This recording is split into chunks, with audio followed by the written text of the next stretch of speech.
YouTube started. Do all the good things when you join if you don't mind. Good morning, everybody. Good morning. Good morning. Thank you for joining me. Today I have the amazing Dr. Blitz. So come on in, do all the good things, start tapping the screen, sharing out the live, do the gift goal stuff. You guys know what to do. Good morning, Dr. Blitz. How are you? I'm doing all right. How are you? I'm doing good. I'm going to play my theme song real quick, and then we're going to go ahead and get started. Sure thing.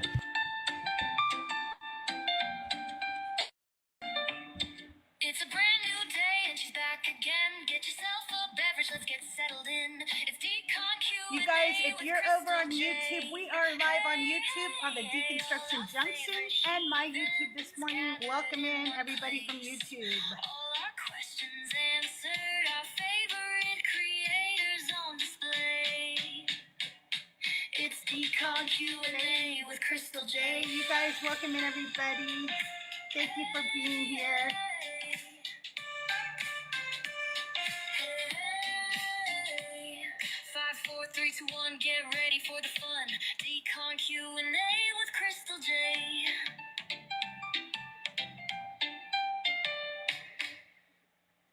So we have not had the pleasure to meet before, Dr. Blitz, but I'm really, really excited that you decided to join my little show this morning. I am CrystalJae, and I've been in the deconstruction community for about a year now. I was the co-host with Joyful Apostate, and now I'm kind of doing my own stuff, and mainly Decon Q&A with CrystalJae, where we give no, that was not me singing. I wish. I did write the lyrics, but that's not me singing.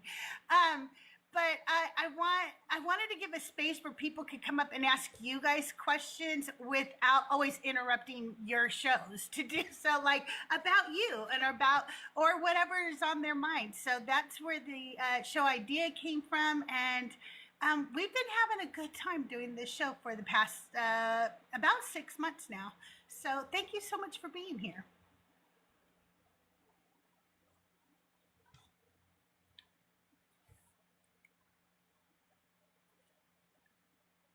If you respond, I cannot hear you. Oh, okay, good. That means that my phone is using my plugged-in mic, not my headphone mics, which is good. But I forgot to turn on my plugged-in mic. So yeah, no, I do appreciate it. I think I caught the one that you did with Ian, and I thought that was neat, and I appreciate you reaching out to me. So it's a delight to be here. Although I'm not as much a deconstructor, if you will, considering I never was constructed to begin with. So, but I'm happy to answer questions. And I have a lot of friends now that I've met along the way as I deconstructed that were always atheists, and I'm just so jealous. I wish that had been my life, but unfortunately I was indoctrinated. But I think that even if you haven't deconstructed, you are helping other people deconstruct, and I think that's the important thing, right? Well, I mean, if it ends up helping people, I'm glad to be of service, I suppose. I think it does help people. I mean, for instance, I want you to understand like what you've done for me that you probably don't realize. When you grow up in religion that is, so all-encompassing, a lot of times most of the time, you are just taught to not educate yourself. And people like you, so growing up, I did not learn a lot about science or history or, I don't know, anything other than what was right-wing conservative Christian values and topics. And having you come online and do your shows educates people like me who didn't have that opportunity when we were younger. And you do it in a way that is entertaining. You teach at different people's levels. I've noticed like sometimes, it depends on who you're talking to on how you explain things. And I really, for one, appreciate all your shows. I really do. Well, that's too kind. Well, perhaps it's at least very kind. Let's put it that way. Well, I really do appreciate it. And I think a lot of people do, to be honest with you. When you feel like you've been left behind kind of in certain areas of education, it's so great to have people like you out there that we can learn from. And I, for one, really appreciate it. Okay, let me hang on one second. Sure. I am searching for something. Oh, maybe I did that.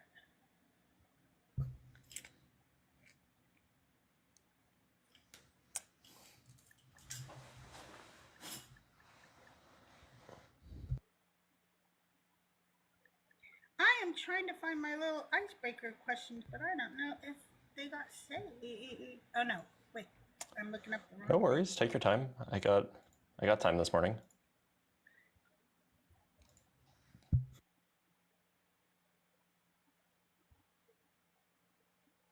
Okay, all right, here we go. Let's see. Had them changed up a little bit. All right, you guys, so let me tell you a little bit if you're new to this show. I'm CrystalJae. This is Decon Q&A with CrystalJae. Today, our guest is Dr. Blitz, and I usually start the show. I'm going to ask him 10 icebreaker questions, and why did it just change? Why did it do that? Why is this happening? Okay, hang on. Let's try again. Nice.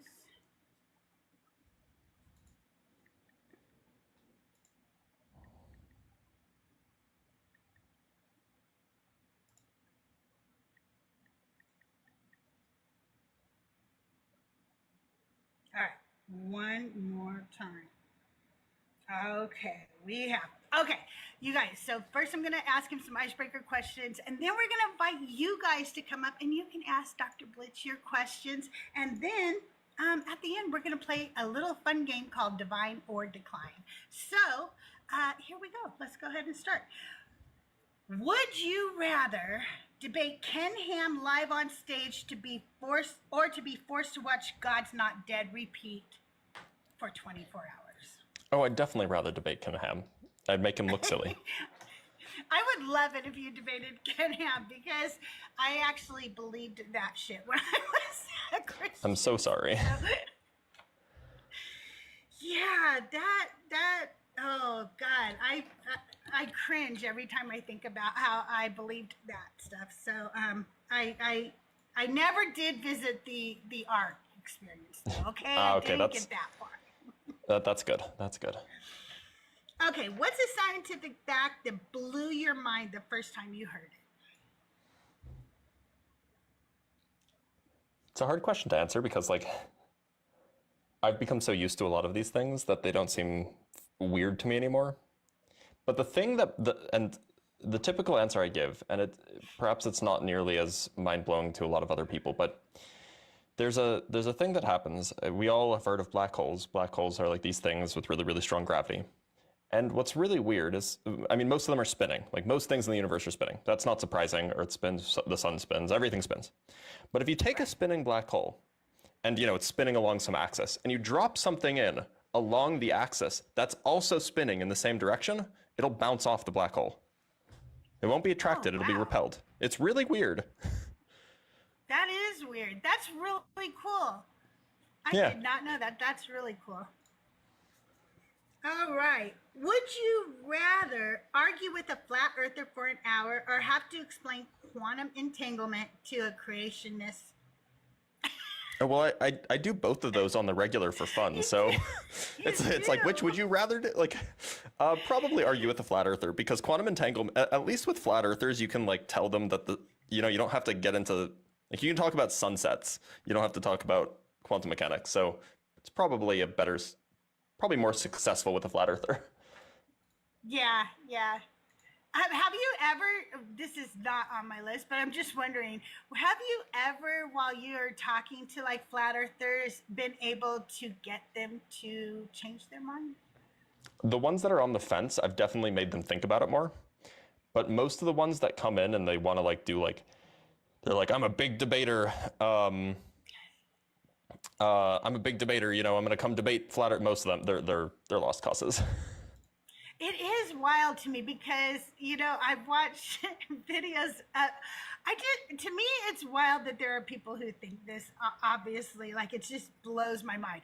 I never was a flat earther, even as a Christian, just so you know, I did not believe that. I actually have a friend who was at least up until recently, I don't want to name names because I don't want to out him. No. But he was a young earth creationist up until recently, and he like argued against flat earthers. He's like, yeah, like I think the Bible's literal, and also the earth is round because it says it's round in the Bible. Yeah, like I didn't believe that the Bible said it was flat. So to me, it was like, that's not what that says, you know. Yeah. And that's how I dealt with that, you know. But listening to flat earthers, like some of them, no matter what amount of evidence, it does not matter what you bring to them. They will never believe that the earth's not flat. So it doesn't change them one way or the other. You guys, thank you all for coming in. If you could keep tapping the screen, sharing out the live, hitting my gift goal would be wonderful this morning. And also, if you haven't subscribed, it's less than a cup of coffee a month. And I bring you great people as guests up here. We do Decon Q&A with CrystalJae. We also have non-believers Bible study on Wednesday mornings and pop-up conversations with Christians. So, you know, if you've already subscribed, think about gifting out some subscriptions to the chat. They love it when you do that, but you should subscribe. You really should. Okay. If your life had a warning label based on your personality or habits, what would it say? That's a tough one. My life had a warning label. I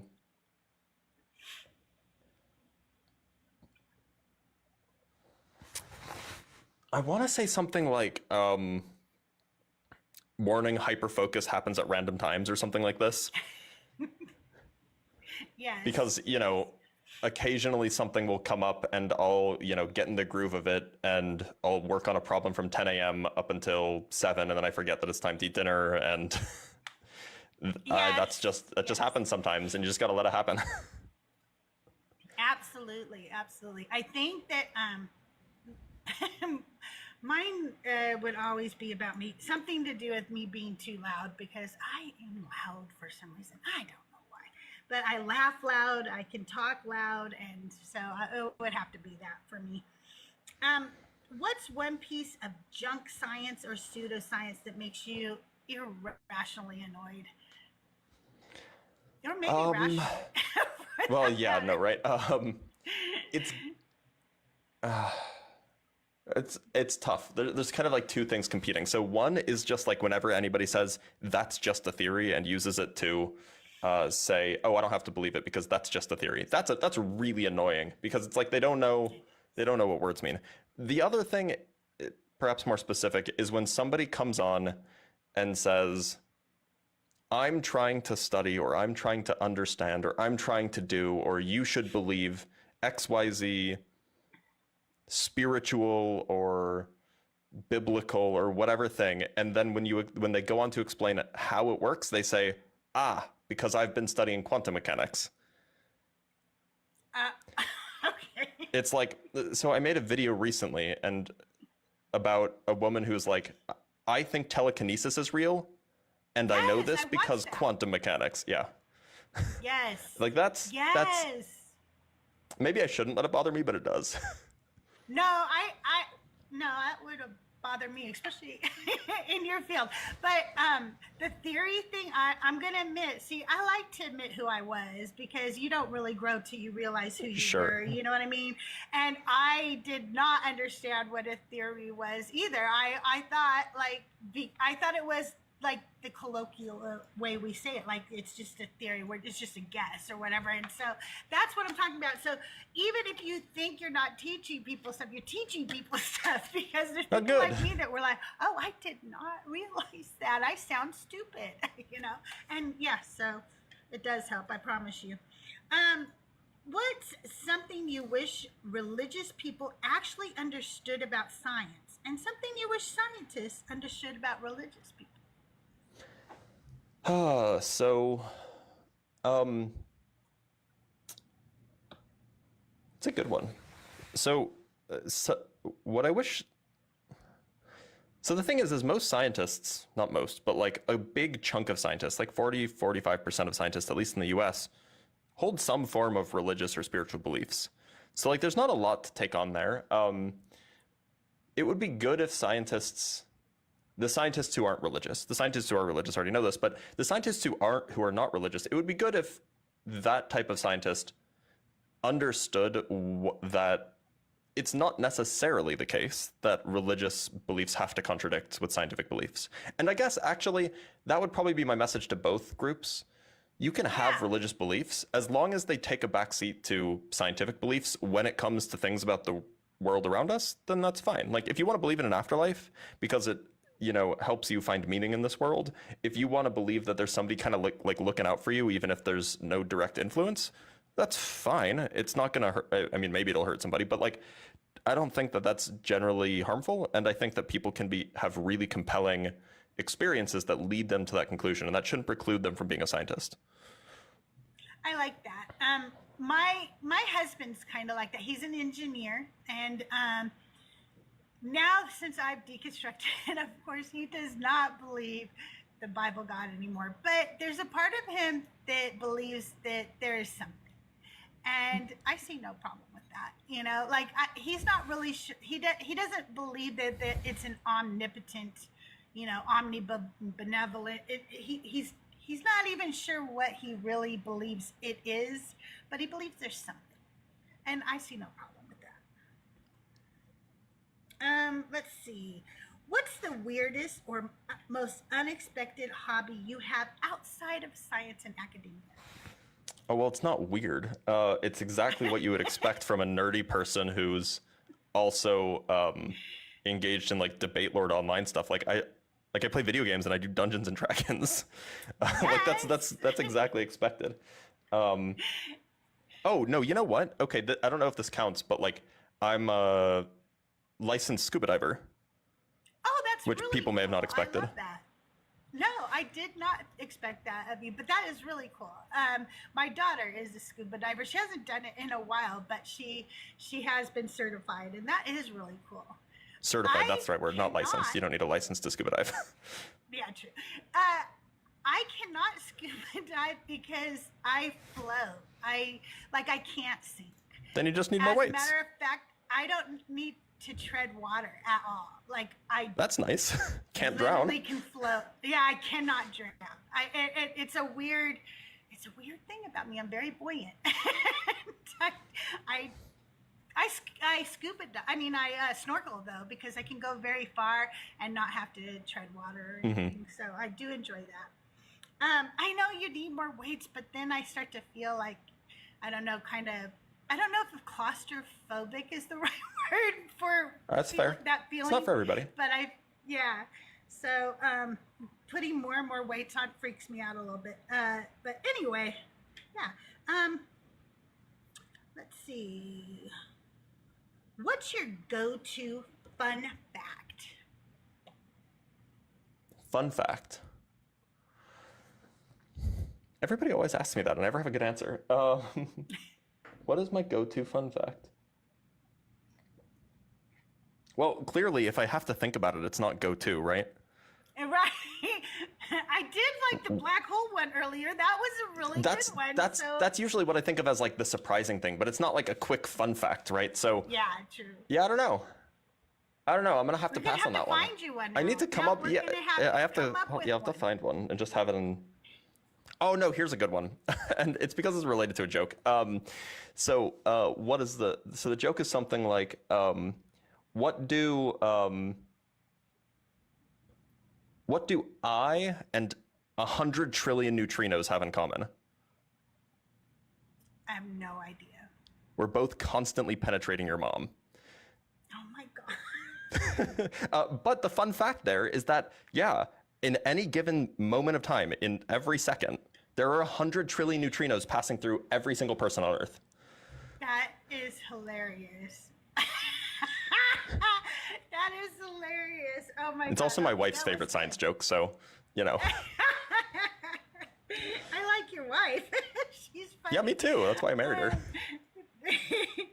All right, let's see. All right, would you rather have to teach a room full of toddlers about particle physics or convince a Facebook group that vaccines aren't government tracking devices? Oh, I'd rather teach a room full of toddlers. They're Wouldn't that be receptive. so much more fun. Yeah, right. It would be. And they're inquisitive, and they're, yeah, and they're more well behaved than a Facebook group. Yeah. All right, you guys, this is my last question for Dr. Blitz. If you would like to come up and ask him a question, just go ahead and hit the guest request. If you are on YouTube, I just want you to know, if you're on the Deconstruction Zone, or not Deconstruction Zone, the Deconstruction Junction YouTube channel. Hey, Justin, didn't mean to mention you there, but hey, Justin. I know there's probably super chats or whatever. I can't read them. I'm not in that page right now, but if you want, just come over to TikTok. You can come up and ask a question. Just hit the guest request, okay?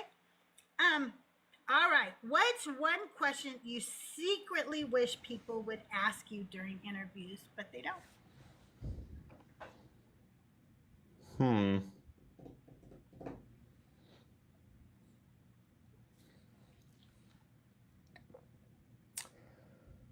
That's a hard one. Maybe I just don't think about these things a whole lot. Perhaps it's something like, what is the, I don't know, the best part of getting to do scientific research? That's probably because people don't really know what it's like. When people imagine scientists, often it's like, oh, they're thinking of like a chemist, like mixing test tubes, Yeah, right? it's true.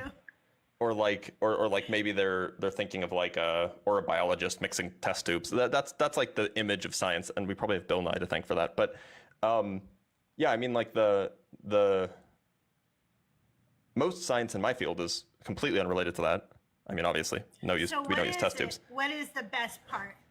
It's probably, at least for me, I'm a theorist, so like this is, going to be different for different kinds of scientists. But probably for me, it's when you have an idea, and then like you have some sort of intuition, something that like you think might work, and then you spend a week or 2 weeks or 3 weeks working out the details to like check if it actually does work, and at the end of it, it works. Like everything just falls into place really nicely.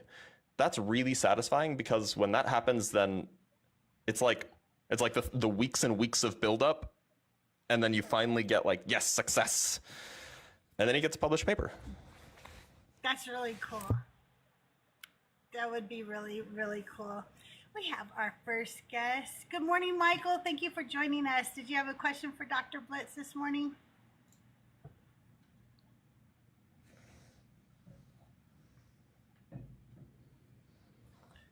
Michael, are you with us? I'm going to give him a second. He looks like he has bars. We have somebody else popping up. We'll talk to Prince. Hey, Prince, before I get to you real quick, you guys, thank you so much for 11,000 likes. And I have a Heart Me flash goal. If you haven't sent a Heart Me, if you could send one, that would be great. Also, if you haven't subscribed, think of doing so today. If you've already subscribed, think of gifting the chat. Prince, did you have a question for Dr. Blitz this morning? Yes, ma'am. Howdy. Go ahead. How you doing, Dr. Blitz? I'm a huge fan of yours, my friend. Well, thank you. So I'm just starting to get into like the whole world of physics, and I understand that like you're a fan of keeping your life private.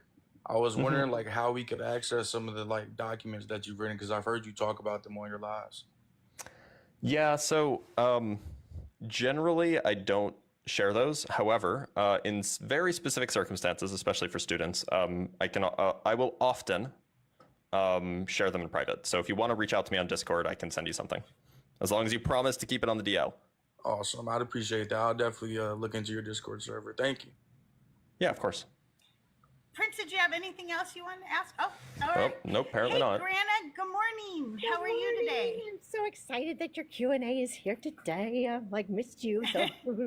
I was on vacation, had a little hiatus. I am back, and I have some great guests lined up.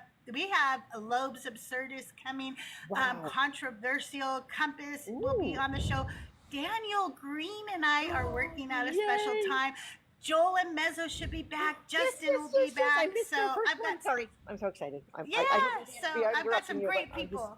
Way too excited. No, And yeah, those I'm can be excited found on too. the you post those right in the where do you post those? Sorry, I can't think of my word. Oh, they post on YouTube. You can catch them on the playlist Decon Q&A with CrystalJae, and I also have a Discord. You guys, link is in my bio, and of course, make sure you join the Deconstruction Junction Discord as well.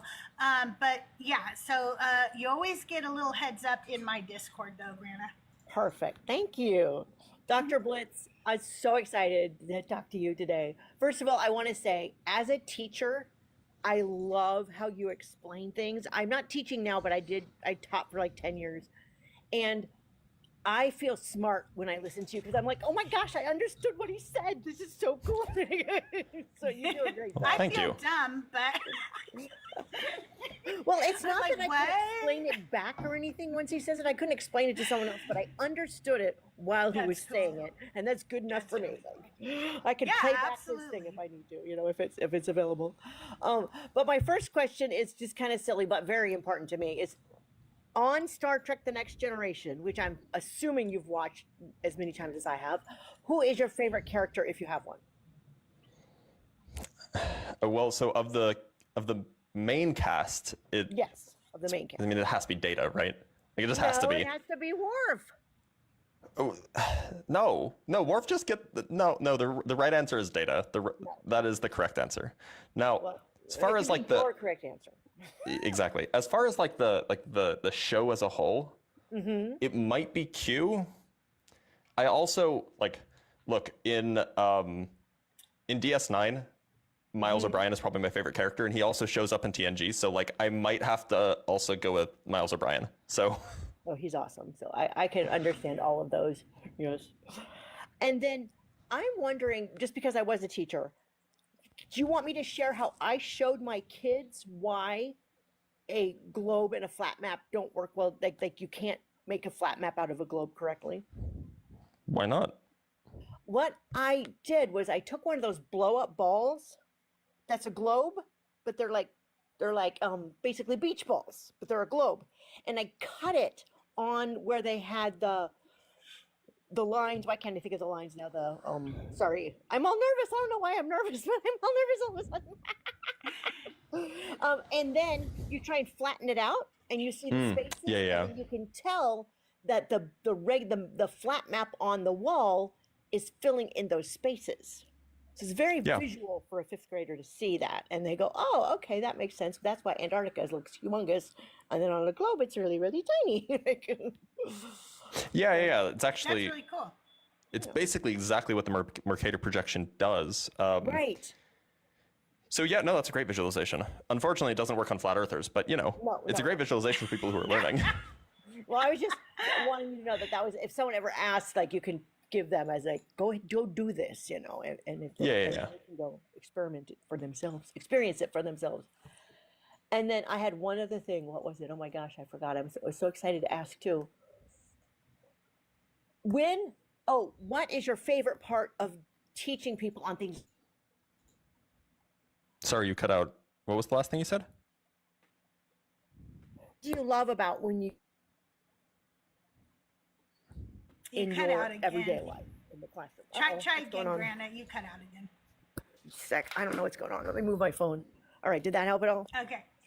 Okay, Yeah. sorry, I don't know what happened. My phone was freaking out. All right, what is your favorite part about teaching people like on Facebook and stuff, or not Facebook, but TikTok, as opposed to in your everyday life in like a classroom setting or online? Yeah, so they're just really different, right? So on the one hand, one of my favorite things that I get to do, I haven't done it in a while because I was in a purely research position. But while I was a grad student, one of my favorite things that I could do was do demos. So, you know, you're lecturing in front of 120 engineering majors, and you get to like get out onto a spinning chair and then like spin around and, you know, hold weights and bring them in and out and like do the whole like ice skating thing where you speed up as you bring your arms in. And like, that's just fun to do like physical demos in like a large space. Nice. And so that's great about teaching in person. But the nice thing about teaching, like doing content creation on TikTok, like science-based content creation, is that I don't really have to make sure that the audience, and you know, maybe this is a bad thing, but I don't have to make sure that the audience knows all of the background before covering a topic. Because, you know, if I wanted to talk about quantum mechanics in a classroom setting, that's like a whole semester, right? A whole semester of working through the basics and building up to the point where we can talk about it in a way that makes sense. And it's the case that a lot of the time, that foundation that you have to build can be really boring, especially when there's just a lot of mathematics involved. For a lot of people, that's very boring. And so one of the nice things about being on TikTok or being on YouTube or wherever is that I can just jump into the neat thing, and then people can kind of like vibe along with it and pick up some things here and there. And if they're curious, they can do some Googling. Right. Oh, I love that. Yeah, that's cool.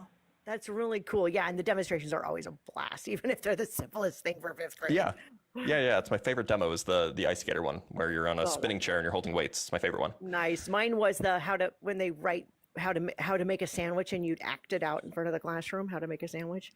But like they say, take the bread, but they don't say to open the bag. So you just literally rip through the bag and take some bread. Or lift up the whole thing and go, okay, I got some bread, you know. So those are all fun stuff to get to do. So I love that. Well, thank you so much. And thank you, Crystal, for letting me come up. Of course. Thank you, Grana. If you want to come back at the end, we will be playing Divine or Decline. So Yes, awesome. come up and join us. Okay. Thanks again. Prince, welcome back. Did you have another question? Yes, ma'am. I apologize. My app No problem. closed out. No I know problem. that I have a I'm question unsure. too as well. I'm sorry, Mace. We don't interrupt, okay? We take one question at a time. He was before you. Yes, ma'am. You'll wait. Sorry, ma'am. Go ahead, Prince. I'm assuming that this isn't a theological like question Q&A, but usually those debates are a lot more busy for you, Dr. Blitz. Do you mind if I just ask you one question about that? Sure. I don't mind. What would be your biggest issue with the Kalam cosmological argument? I take issue with both premises generally. I think that when we talk about things beginning to exist, we usually kind of have this colloquial notion of like, oh, a chair began to exist. But like what we really mean when we say the chair began to exist is that like somebody took wood that already existed, somebody took nails and glue that already existed, then turned them into a chair. And so if we're really talking about like where things come from, we've never really seen something truly begin to exist from going from nothing to something, right? So, I mean, just the statement that everything that has a beginning, or just the statement that like we have any intuition about things that have beginnings have causes, like we don't have any intuition about things having beginnings in general. And then of course there's like the genuine empirical question of, did the universe actually have a beginning? And we just don't have an answer to that. And anybody who asserts otherwise is just not interacting with the cosmology literature. I mean, if you ask cosmologists, you won't get a straight answer. And if the cosmologists don't know the answer, then surely a theologian won't know the answer. So I'm willing to admit that I could be ignorant about something. So I'm genuinely trying to ask for you to define this. But do you think that it's illogical for the natural elements that create these things to have began at some point? Because obviously, like you said, we've never seen something come from nothing. Yeah. So, I mean, we break things down into pieces, right? So you start with a chair. The chair is made of wood. The wood is made of molecules. The molecules are made of atoms. Okay, where did the atoms come from? Well, we know that some of these atoms were made in stars, and so they were made from smaller atoms. So then where did those smaller atoms come from? Well, those smaller atoms were also made in stars until you get to, hydrogen. And then you ask, well, where did hydrogen come from? Well, hydrogen was made in the first second of the universe, the first second of our observable universe anyway, when the universe was very, very hot. Before that, there was no hydrogen, and there was just quarks, and there was electrons. And then the question is, where did the quarks and electrons come from? Well, as far as we know, those aren't made of anything. And as far as we know, those things, like there's no reason to think that those things had a beginning. So it basically takes you all the way back, and then we're just like, well, as far as we can tell, those things have always existed. I got you. So in your mind, that would fit the definition of a God in a theologian standpoint. How do you mean? Like as in like energy's always been there the same way that like a Christian would say that God's always been there. I mean, sort of. I would just say that we don't really have any. I would more say that we don't have intuition for things genuinely having a beginning. So we shouldn't assume that, you know, we shouldn't assume that the universe had a beginning because, you know, we don't have any intuition about anything else. And B, we don't have any data about things having beginnings. So we can't really talk about when things have beginnings. Do they actually have causes? Got you. I appreciate you for answering that question. Yeah, of and course. thank you for allowing me up here. I hope you all both have a great day. Thank you. So nice to meet you, Prince. Thanks for coming up. You too. Thank you. Mace, did you have a question for Dr. Blitz? Yeah, so Dr. Blitz, like you say, like there's no cosmologists who say there's no beginning. So is George's Limitier wrong, or like Edwin Hubble, or like Stephen Hawking, or Roger Penrose, are they wrong? So if I said no cosmologist would say that, I misspoke. What I mean to say is that there's no consensus amongst cosmologists. They will not tell you, oh, we definitely know that this is the case. They will tell you that, you know, there's this hypothesis and there's that hypothesis, and we have a whole bunch of different models. And, you know, maybe a particular cosmologist likes a particular model.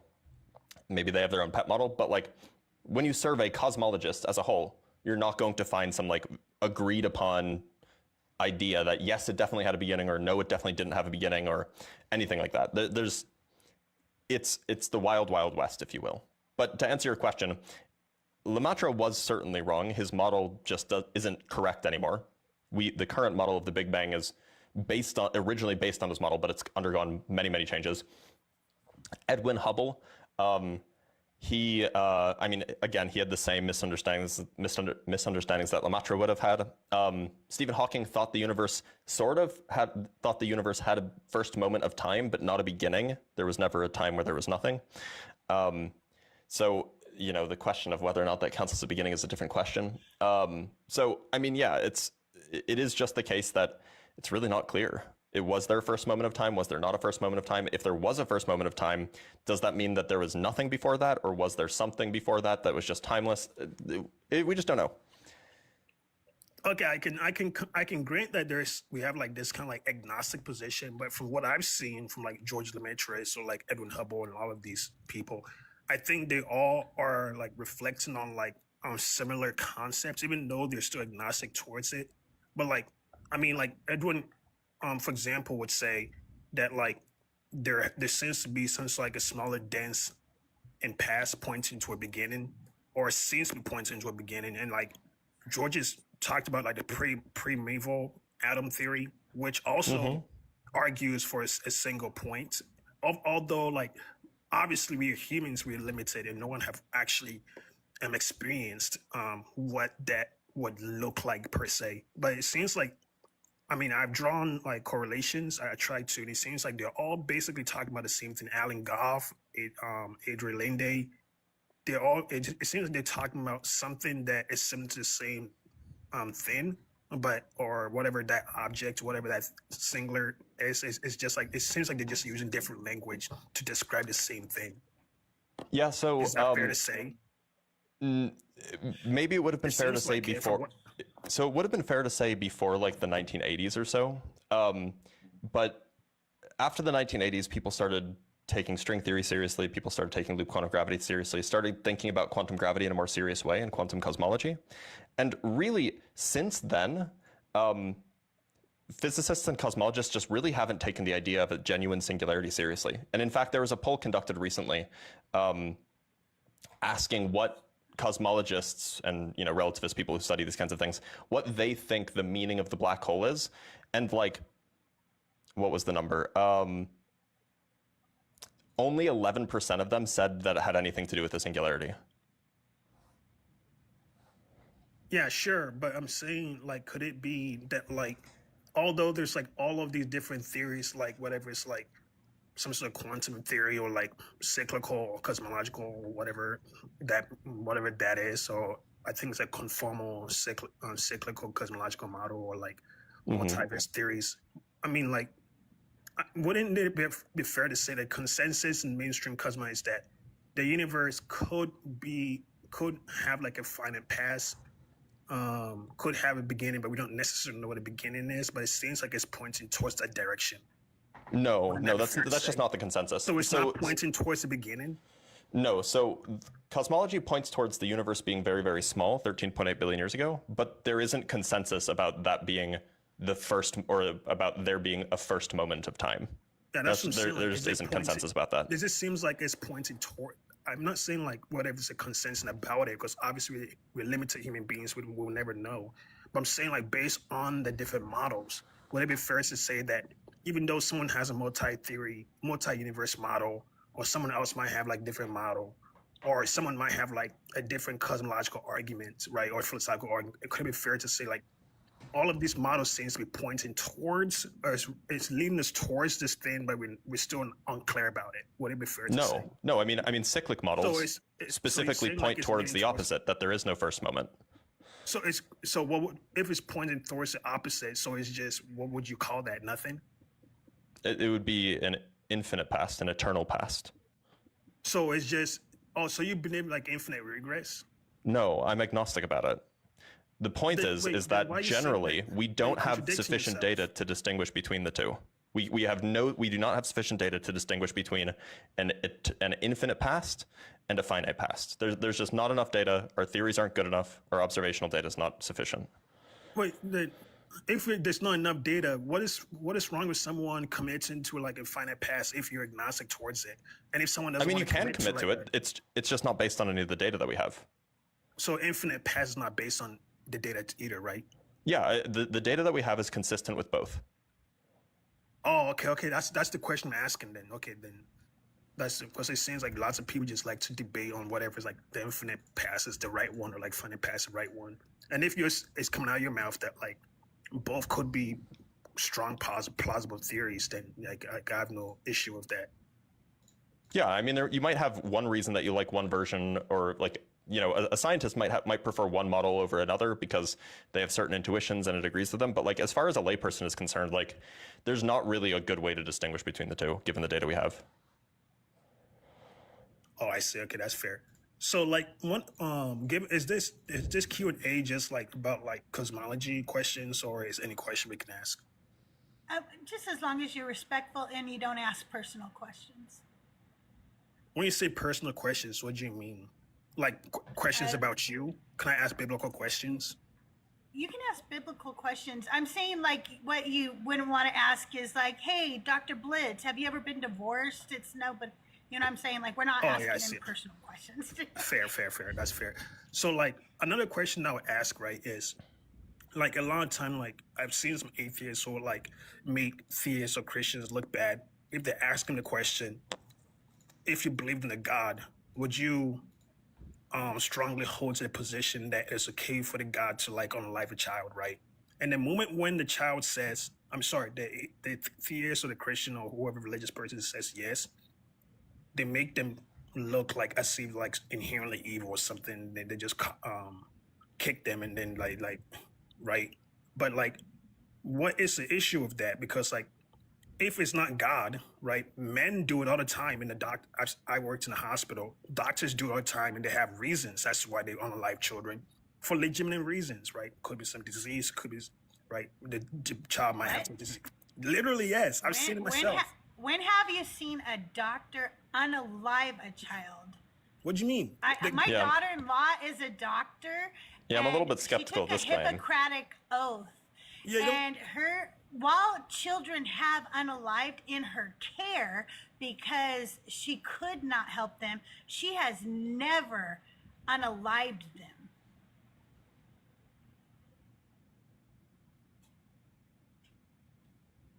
A person might unalive in a doctor's care. That is not them unaliving the person. Mace, you have to unmute. I didn't mute you or anything, but when has that happened?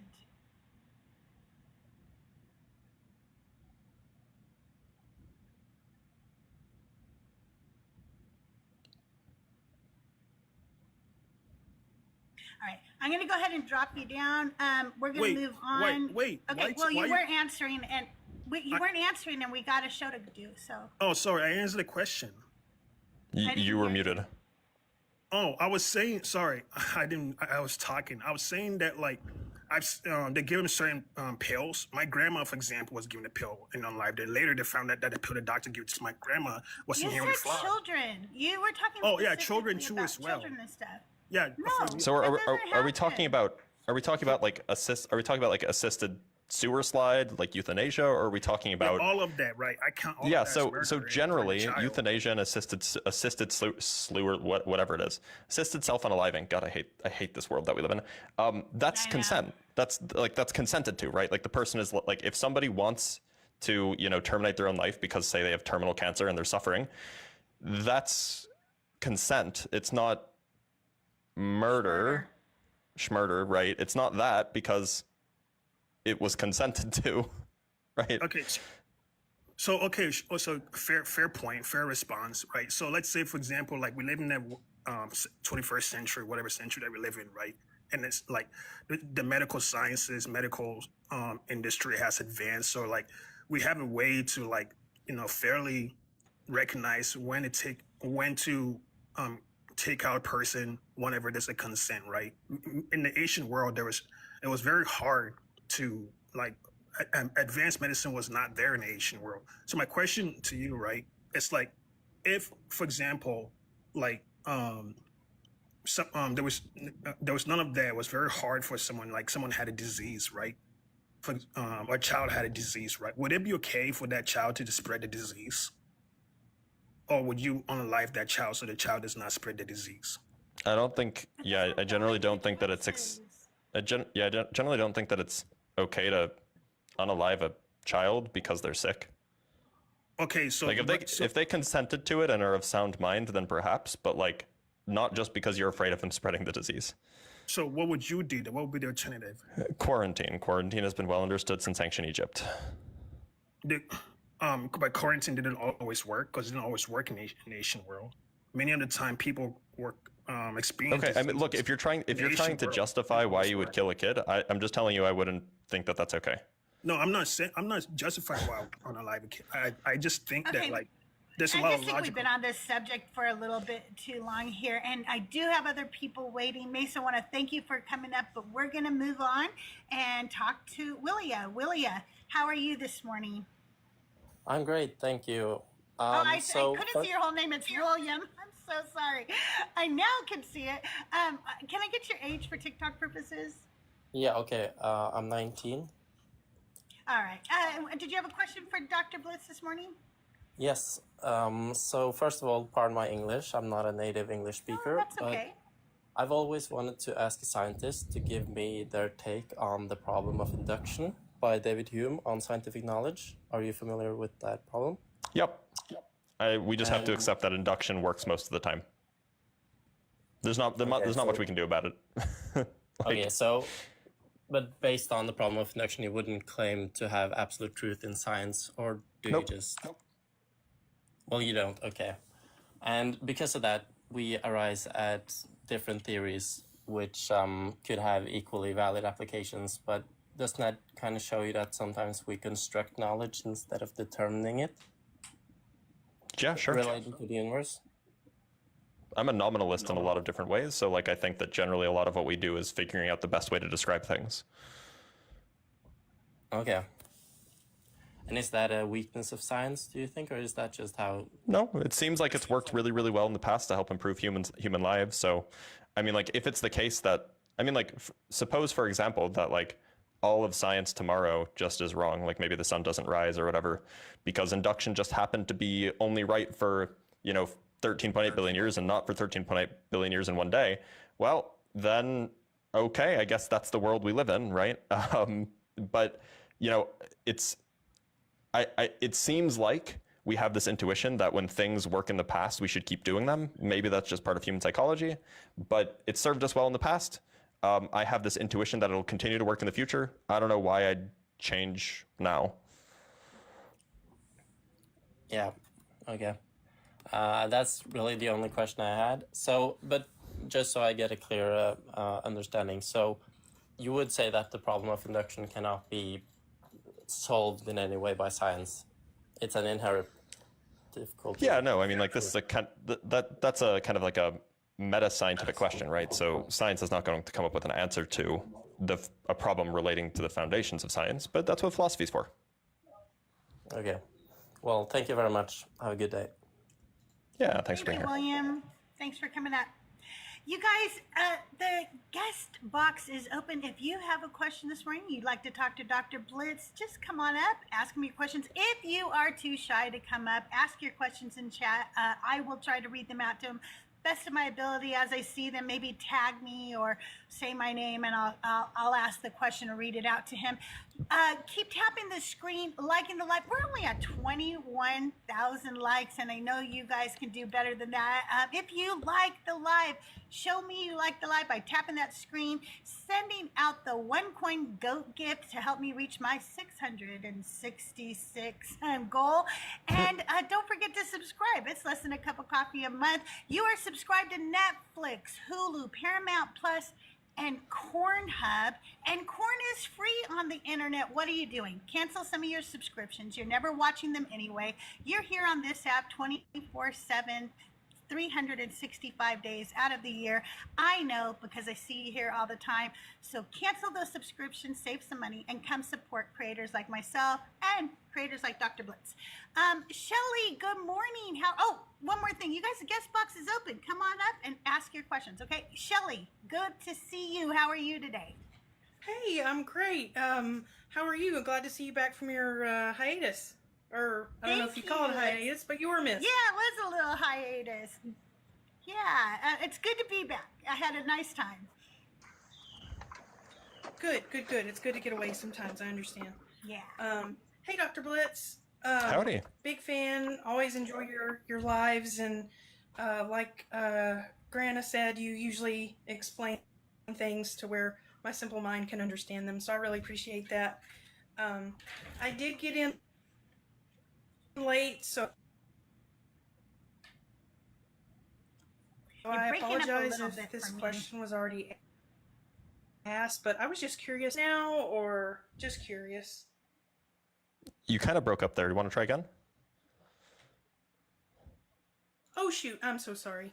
I apologize if the question was already asked, but I was just curious if you were ever a theist, and what you would consider yourself now, an atheist or whatever. Just curious. Yeah, so as far as I can remember, which is not very far back, but as far as I can remember, I've never believed in God. Certainly not in high school, certainly, and you know, memory gets fuzzier the earlier you go back. But so I was raised in a Jewish household, and if you ask my mom, she probably would have stories of me like talking about like who knows. I certainly partook in like religious stuff growing up, but I don't have any memory of ever like having this belief. And so I consider myself an atheist. If people want to be more specific, like an agnostic atheist, right? But like, you know, I'm just not a person who believes in God. I think atheist is the right word for that. Yeah, that sounds good. And I usually don't get too caught up on anything like that. But I was just curious. Once you said that, I do remember now hearing before that you grew up Jewish, so I do remember that now. But yeah, I was just curious. I just wanted to pick your brain about that. Yeah. All right, that Did was you have it. any other Sorry. questions, Shelly? Oh, no. And don't forget, No, we're going to be playing no. Divine or Decline, so come back up if you want to play with us, okay? Will do. And- Y'all have a great rest of your life. Thank you. Now, a lot of people actually don't know this, but you can be Jewish and also be atheist at the same time. They're not mutually Yeah. exclusive. And so Right, people will yes. often be confused about this when I say, yeah, I'm Jewish. And then also, yeah, I'm atheist. Like this is actually fairly common because people forget that being Jewish is not just being a believer of a certain religious faith, right? It's a whole people. Right. And so, yeah, that might be confusing to some people who have never talked to Jewish people, but such is the way of things. Yeah, sounds great. Thank you for clearing that up. Thanks again. Yeah, of course. That rebel rabbi talks about that. She says sometimes she's agnostic and she's a rabbi, and she said Yep. that there are rabbis that are atheists. So yeah, that's very interesting.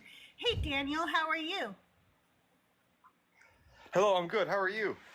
Doing good. Did you have a question for Dr. Blitz this morning?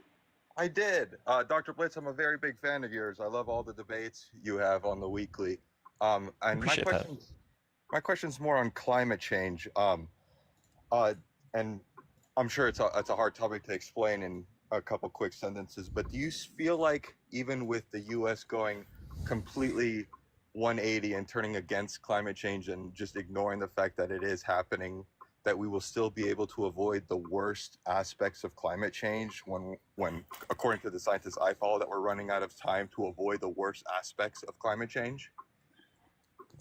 Well, yeah, so if the US started increasing its CO2 emissions like it was in the 80s and 90s, it started to drop off in the late 90s. But if the US was, increasing at like the exponential rate that it was doing up until then,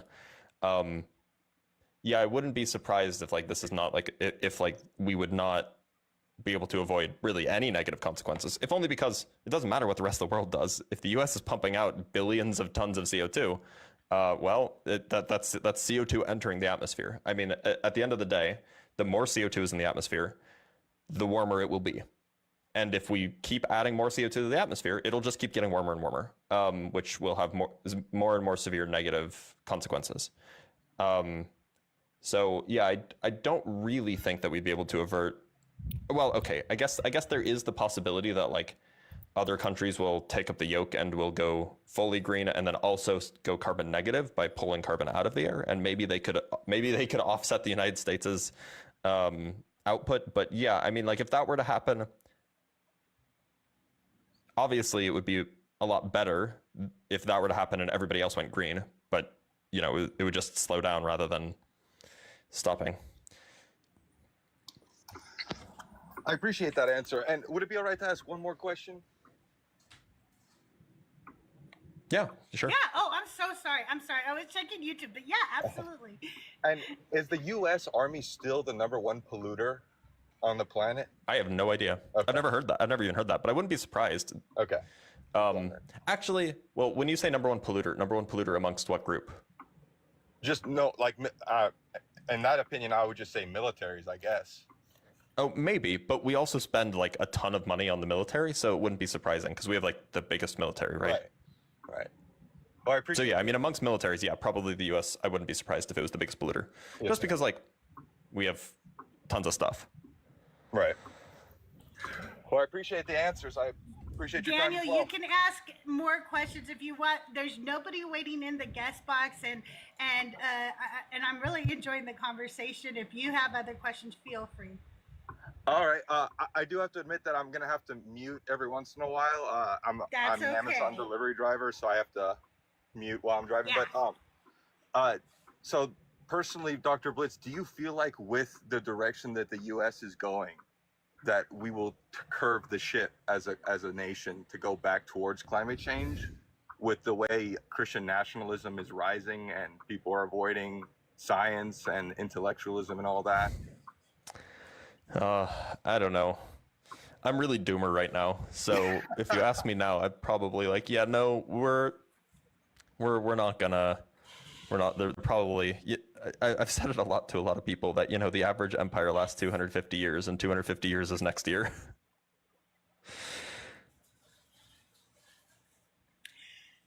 Yep, that's why I'm in therapy.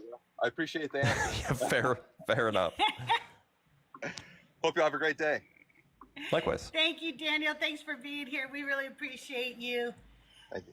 Good morning, Garnet. How are you? You hear me? Yep. Yeah. I can. Hi, Dr. Blitz. Hi, Crystal. Crystal, I saw there were some questions in the chat. Do you want to maybe ask some of those out loud real quick? Oh, let me see.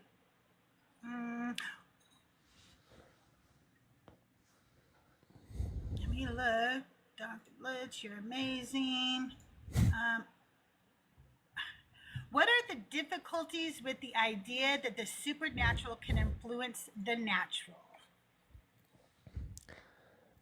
Well, in principle, I mean, it depends on what you mean by the supernatural, right?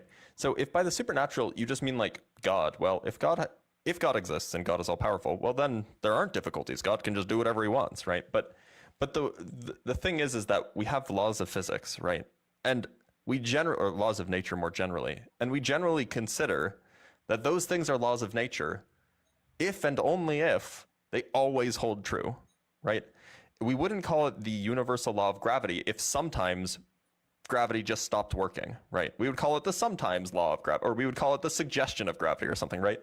So if you believe that laws of nature are genuine laws, meaning that they always hold, there's no exceptions, well, there's not really room for the supernatural, which is by definition not subject to natural laws, to have influence over the natural world, because that would be violating the natural laws that the world is already following. So it just depends on what you think natural laws are. But like, yeah, I mean, in principle, you could just say, well, this natural law has an exception for the supernatural, and therefore it's fine. I mean, like you can suppose anything. It's just the question of how coherent and how consistent the view will be at the end. I have another question. This one comes from YouTube. Jackie says, I've come up with a good question for nominalist Blitz. If math is purely invented, how come it was obvious that the Gauss circle problem and the division of elliptic functions were related before? The Gauss circle problem? I've never even heard of that. I don't even know what the Gauss circle problem is. G-A-U-S-S? Yeah, it's Gauss. They're referring to Carl Friedrich Gauss. It was a very famous mathematician. Okay. So the question was, why is it that the Gauss circle problem was connected to the elliptic integral or something like this? Let me check again. How come it was obvious that the Gauss circle problem and the division of elliptic functions were related before? I get it. I don't know if that's true. But look, I mean, this is getting at a deeper point, I think, namely that you can have like intuitions or even things that appear obvious without having proved them mathematically. And I think that that's not so surprising. Like you could imagine, for example, writing a program, right? You could write a program that you haven't run yet, but you could write a program that does something and still have an understanding of what the outcome will be. And I think that this is just because actually, a much better example would be something like this. Imagine that you're playing a game of chess, right? And you really, really understand the rules really well, but you've never played any chess games before. Well, it's possible, if you're clever enough, that through your understanding of the rules, you can understand, which positions are bad and which positions are good.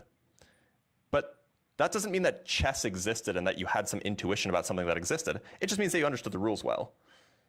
And so... Okay, hang on 1 second. I'm sorry. Yeah, go ahead. It's Jackie, you're saying there's a second part to your question. Can you just retype it? Because me scrolling back and trying to do this and trying to listen to him is a little difficult. So if you'll ask the second part again, I will make sure he understands there's a second part. I didn't know you had a two-parter. I'm so sorry. Apparently it was a two-parter. Anybody going to tell me the second part? Yeah, I think the claim is that. Well, I don't see the second part of a question. I just see like a clarification of what the claim is that. Okay. That we knew that both problems had a place in the theory of abelian extensions, and so like I guess the point is that this is like when you say we knew, what it is that people had a strong intuition, right? I don't think it's really reasonable to say that we know something until you've proven it, at least mathematically. And so people had a strong intuition because they had a good grasp of like what these problems meant and what abelian extensions were and things like that. I think that we can have rules that lead to complex emergent phenomena, and then we can intuit that complex emergent stuff from the rules if you understand the rules well enough. All right. Did that answer your question, Jackie? Let me know in the chat. Also, if you are wanting to join the conversation, you have to do it on YouTube. Not YouTube, on TikTok. I don't have a link for you on YouTube. You can ask your questions on the YouTube chat, and I'll do my best to read them out. You can do the same on TikTok. The chat on TikTok goes a little bit faster, so sometimes it's hard for me to see, but you can absolutely do that. Earth, good morning. What is your question for Dr. Blitz this morning? Hey, okay, yes. So it's kind of like observation leading into a question. So one of the things that I really appreciate about your live streams, Dr. Blitz, is that it sort of helps, for me, it's a really good personal example of how when I'm sitting and I'm listening to someone that's extremely frustrating just for me personal, how you're able to maintain yourself and kind of like cut through that static and it's like you're able to get right to the heart of what is actually going on. And I've seen this happen in real time where the demeanor of the guest will absolutely do some kind of 180 or even a 90 degree and will just kind of go in a different direction. And so personal themes for me is curiosity, trying to maintain curiosity. But I wanted to get a little bit deeper, like when you're in those moments, do you have like sort of internal tools that you work with? How do you maintain that where you're able to just really cut through and sort of get to the heart of something? I want a little bit more in like, what's that secret sauce? Because I do want to step more into the debates, but I also, just in listening to debates and observing myself, I'm like, oh, okay, so these kinds of questions really irk me. And these kinds of questions I know I have a lot of more patience for. But with you, I really see this just across the board. So how do you do that? If that's too broad, let me know. I can focus it in somehow. No, it's fine. So I can think of an example that you're thinking about, and it happens a lot with when I do like the MAGA type lives. Generally most people when they come up, and this isn't true for everybody. And so so most people when they come up actually want to look good. They actually want to make a case and convince people, or at least feel like they succeeded at doing something. And so for most people, it's really straightforward just to, if you can hold your chill longer than they can, and then you can be like, look, like we can have a normal conversation here. We can talk about this like adults, and we can both express our ideas, or you can continue making yourself look stupid by like raging. That tends to like reset people's brains, just like kind of doing like the meta commentary, just be like, look, like I want to have a conversation. If you don't want to, you can keep raging and making yourself look bad. But that kind of thing will be like, oh yeah, I was coming in really hot and this person seems normal. And so sometimes people will just flip and just have like a normal conversation. And then if they have poor control of their emotions, they'll let it escalate again, and we have to do this several times. But that's usually like, for most people are normal, and most people, even if they're passionate about things, will realize, especially if they're adults, that like they're getting way too heated for something that is otherwise a normal conversation. Now, some people, they just only want to do the rage content. They just only want to come and like yell slurs or like, say horribly atrocious things. And so then it's just a matter of like intentionally just being really dry and being really chill, because then you get to then they make your point for you, that they're like some lunatic person who is making their side look bad. And that's just a rhetorical win when that happens. And so if they don't want to turn the conversation around, it's really easy to not lose your cool when you know you're winning, and you know that they're making themselves look bad without you having to say anything. Okay, that makes a lot of sense. So there's a tactic in naming and exposing it, like saying it outright, as you had said, look, if you want to have a conversation, XYZ, but also the tactic of even refraining from the metacon. That's also a tactic as well, and just allow the situation to be what it is. Yeah, so I mean, generally I assume people come at me with good faith, but you can often get a read on the kind of person that somebody is pretty quickly. And so, I'll often try to like actually make a connection with the person and have a normal conversation. But if that fails the first time around, then I'm like, okay, yeah, they don't actually want to do that. They just want to have a shouting match, in which case it's really easy to just take advantage of them that way. And, when you say it that way, it's terrible, but just like take advantage of the fact that they have poor control of their emotion and make them look bad. Yeah, well, and to be honest, that's really the commentary of cults, is that it does make you vulnerable. It makes you vulnerable to manipulation, not just by the cult leader, but it makes you vulnerable to propaganda. It makes you vulnerable to a lot of things.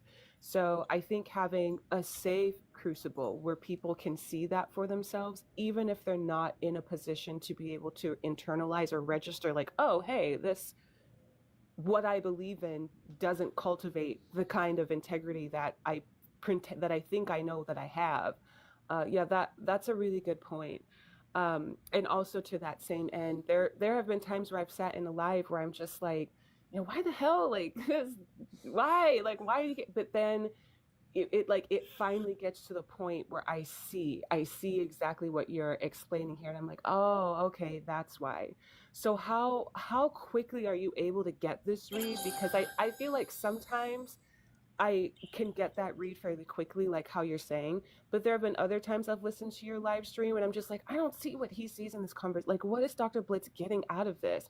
Like, how quickly are you able to do that assessment? Because for me, sometimes it's fairly quickly, but sometimes it takes me a long time to see what you're seeing, and then I get why the conversation is going on for as long as it is. So often, so surely I'm not some like paragon of debate, whatever. Like I absolutely, and ADHD doesn't help with this, I absolutely get taken down the rabbit hole a lot. I mean, I try to never lose my cool, but like I will absolutely get taken down the rabbit hole in conversations that are just not interesting or not enlightening anyway. So that definitely happens, and it's something that I'm actively working on. But once it's become fairly evident that somebody is not interested in having like a serious conversation about something, or like a normal chill conversation, I will often keep those people up so much longer, because it's just content farming. Like I'm just like, it's free content for me to have some person who's like, the earth is flat, and then they like rant and rave for like 5 minutes. That's free content. They're making their own side look bad. I don't have to do anything about it. So yeah, I mean, that's often why I'll keep like the loonies on much longer, because people want to see that, and B, if more people see that, more people are less likely to take that position, because the person looks like a nut job. And no one wants to be alone. Okay, yeah. Okay. So then one final question, and I'll let everyone get on. What does self-care look like for you? Like what does that look like for you? I see boundaries. I see that very plainly. It's very, very rare, but I have seen times where you've had those hard blocks, like block this person, I don't care, I'm done, and I see the boundaries like in your Discord, just the way it's structured, the way it's set up. So I know that that's a huge part of it. But I also have seen you with other accounts, like for example, Q-Top.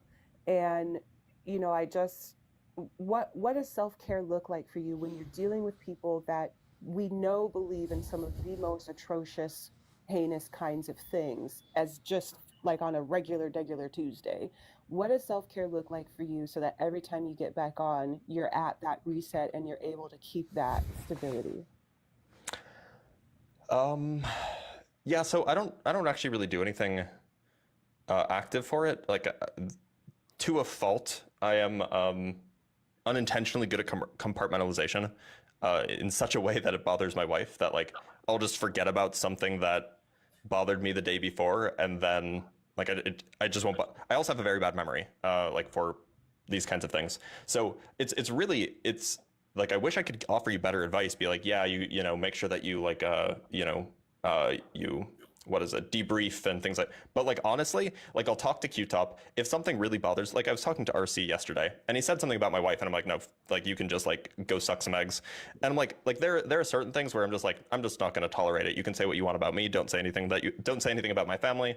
But you know, generally speaking, like when the conversation's done, like, I don't know, it just doesn't bother me. I'm just done. Like, I mean, I might think poorly and like make fun of the person later, but like, it's not, it's rarely, I mean, I've never been in a conversation with somebody where I was like, oh, my mental health is like taxed, like I need to go decompress or something. It just doesn't happen. And that's, I don't know what part of my psychology that just is that way.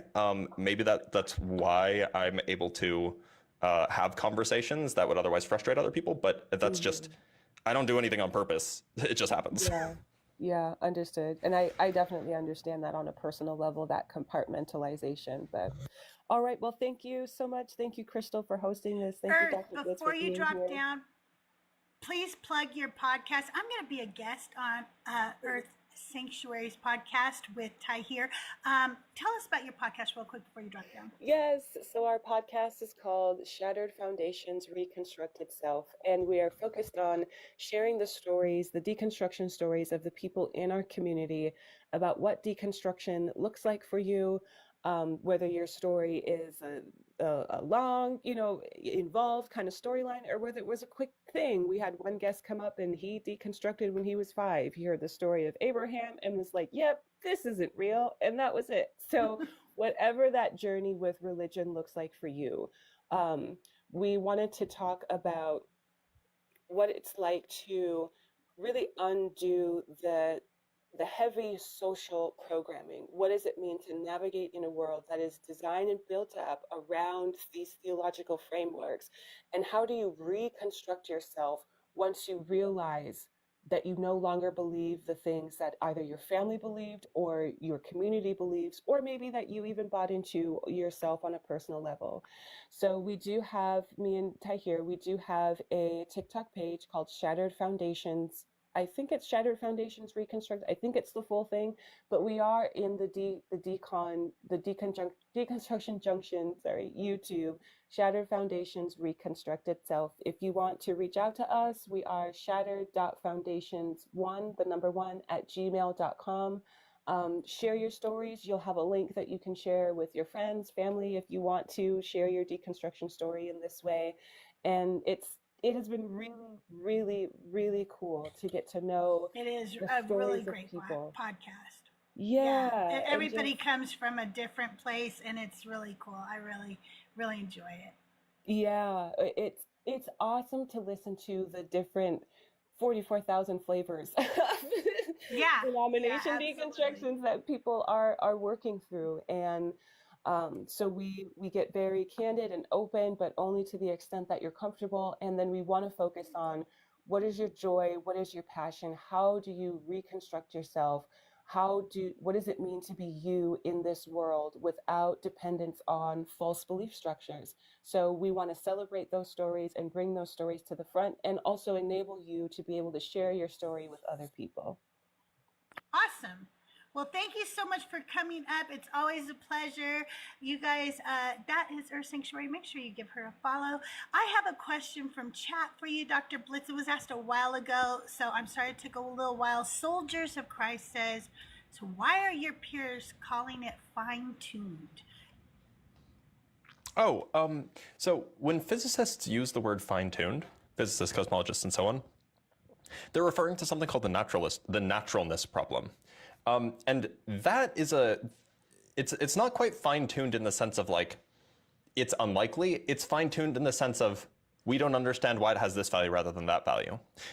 So physicists tend to like a few different numbers. One of the numbers is 0. If something is close to 0, then we think it is 0 unless proven otherwise. And we also tend to think that if a number isn't 0, it should be 1. Because those are the two basic numbers that you have. Everything else is some combination of them, right? So the question then comes up is like, well, why is it that a good example would be like the Higgs-Vev. This is just technical jargon, but like the best example of the naturalness problem is, why is the Higgs-Vev so much smaller than the electroweak scale? It's smaller by like what, like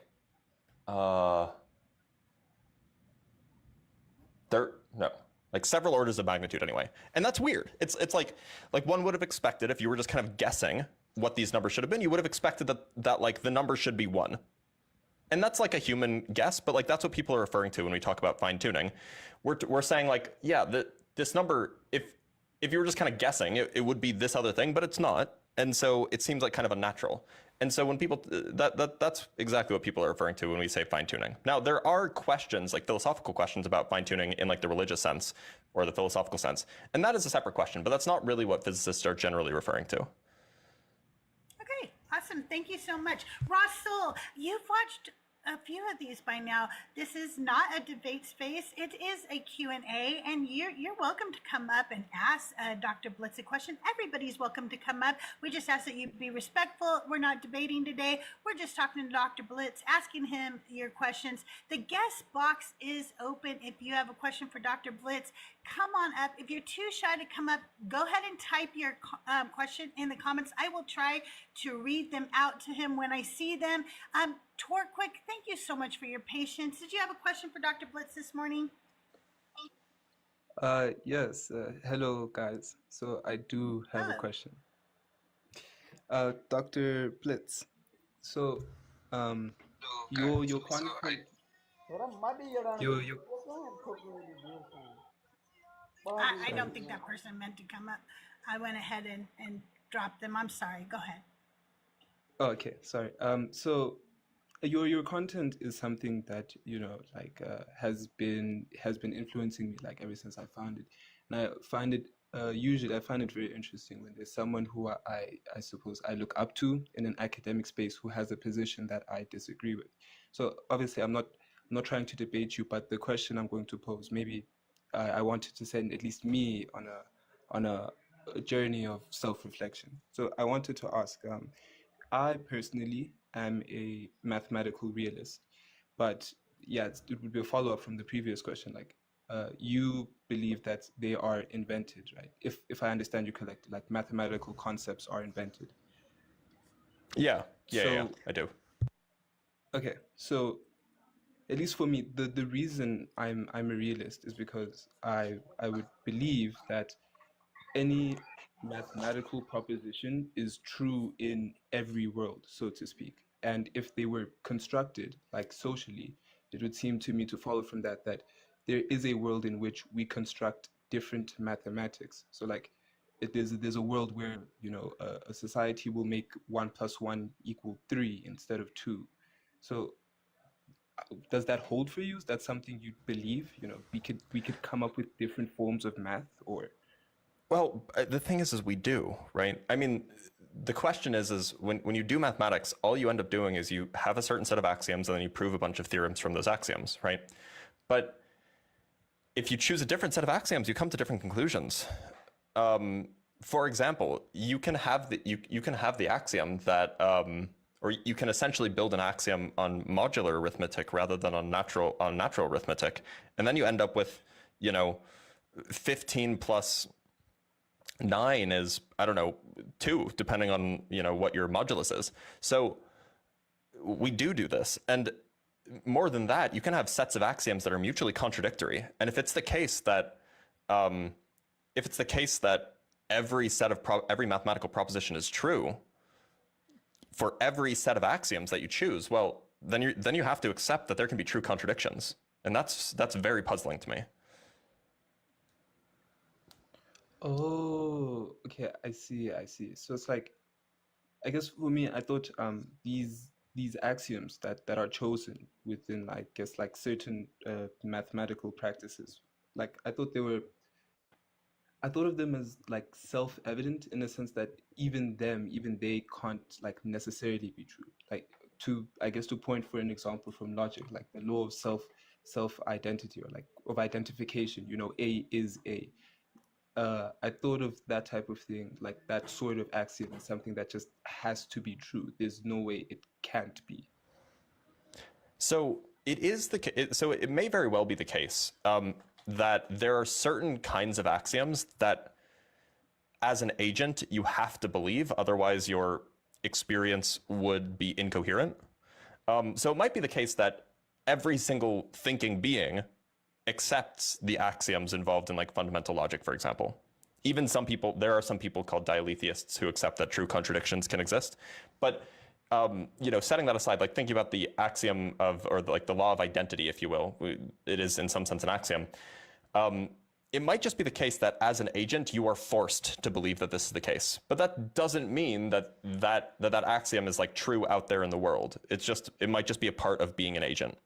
But as an example, or a counterexample, so there's something called the axiom of choice, which is well known to be independent of other standard axioms about numbers and so on. The axiom of choice is depending on the way that you think about it, it can either be obviously true or obviously false, right? And so there are people who will write papers assuming the axiom of choice, and there will be people who write papers assuming the axiom of choice is false. In which case, I mean, this is a good example of which one is it? Is it like self-evidently true? Is it self-evidently false? So the axiom of choice, just for those who don't know, is basically that if you're given any set, you can always just pick an element from each set. If you're given a collection of sets, rather, you can always pick an element from each of those sets. You can just pick one out. Now, if the collection is infinitely large, it gets a little bit unintuitive. But you could it's super intuitive to just think, yeah, of course you could always just pick one, right?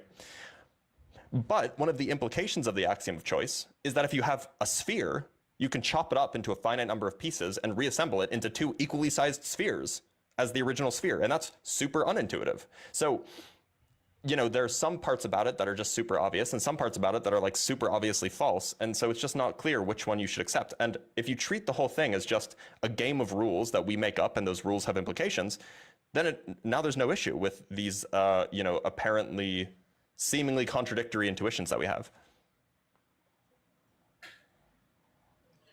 Oh, okay. I see. That makes sense. Thank you for the answers. Give me something to think about. Thank you for coming up. We really appreciate it.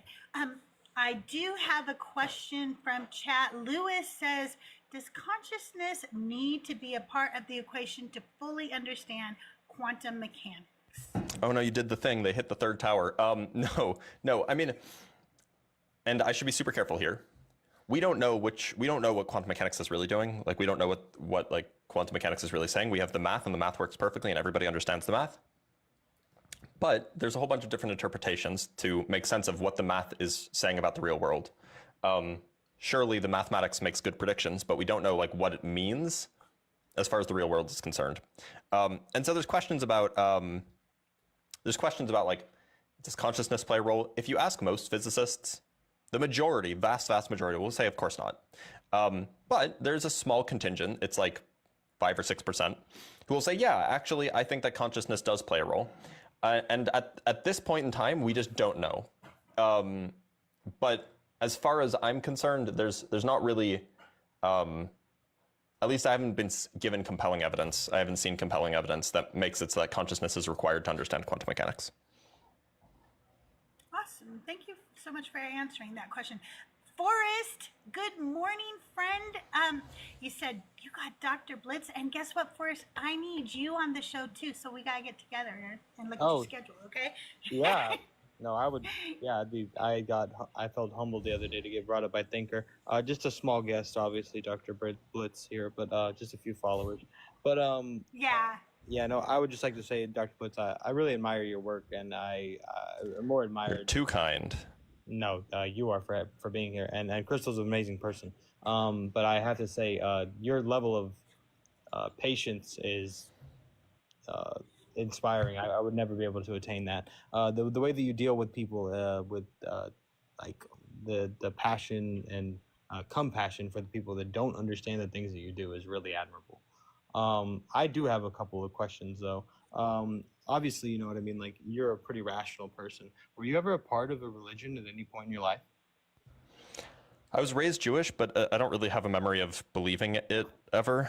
Okay. But also, for what it's worth, like, the type of Jewish I was raised was, it's the Reform movement, which is very compatible with like a whole lot of scientific stuff. It's very loosey-goosey on what God actually is. It's very loosey-goosey on, like, you know, how historical is the Hebrew Bible anyway. So like, if you were going to be partake in like some sort of religious community, I've often heard that like the Reformed Jewish community is probably the easiest one to fit in with if you're coming at something from like a scientific or rational basis, just because it's it's probably the easiest kind of large community, I should say. When asked But about, yeah, no, as far as I know, I didn't really ever believe, but I definitely partook in like the culture and the traditions and things like that. okay, I got you. When asked about like I know how to deal with theists and like how they're like, well, how do you ground this information? I know how to deal with like tag and like presuppositionalists, but like, what would you say that your worldview is? I generally say I'm a physicalist, but then if you ask me what physical things are, I'll just tell you it's what physicists study. Which is really not satisfying, but like we have some intuition as to like what things are physical, and like, you know, this water bottle is physical, at least like it's pretty intuitively physical, and like, you know, my pen, you can't see what I'm pointing to, my pen is physical, and then like you know, that star is physical. And when I say I'm a physicalist, I mean like the kinds of things that those things are, that's the kind of thing that is stuff. And then if you ask me about like what's logic and what's math, I'll be like, I'm a nominalist about everything else. Okay, that's fair. What do you think is the most interesting project that like you're working on right now? Let me open up my projects list. I have 3 things in peer review right now, and then 1, 2, 3, 4, 5, 6 other projects that I'm currently working on. So probably the most interesting thing I'm working on right now, that'll be really boring for everybody else. So there's how do I want to explain this? There is a statement about, it's a math thing. So there's a statement about certain types of spaces. These are not spacetimes. These are spacetimes without time, if you will. And there's certain kinds of spaces. They're called Einstein spaces. And they basically are what a space would look like if there was no matter. There was no matter, there was no energy or anything. It's kind of empty. And so there's a project I'm working on with a few other people that is basically trying to put additional constraints on when you know that such a space is an Einstein space by looking at things like how curved it is and things like this. And you said it's this matterless amount of time. You can think of it as a matterless universe with no time. Okay.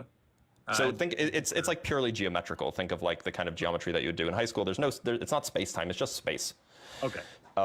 But it's curved, and so there's interesting questions to be asked there, and it's a project I've been working on for, you know, a few weeks now, and I find it interesting. Other people probably don't, but no, I mean, I think that, you know, this is probably above the realm of what most people could get a grip on or could concern themselves with, like, mentally.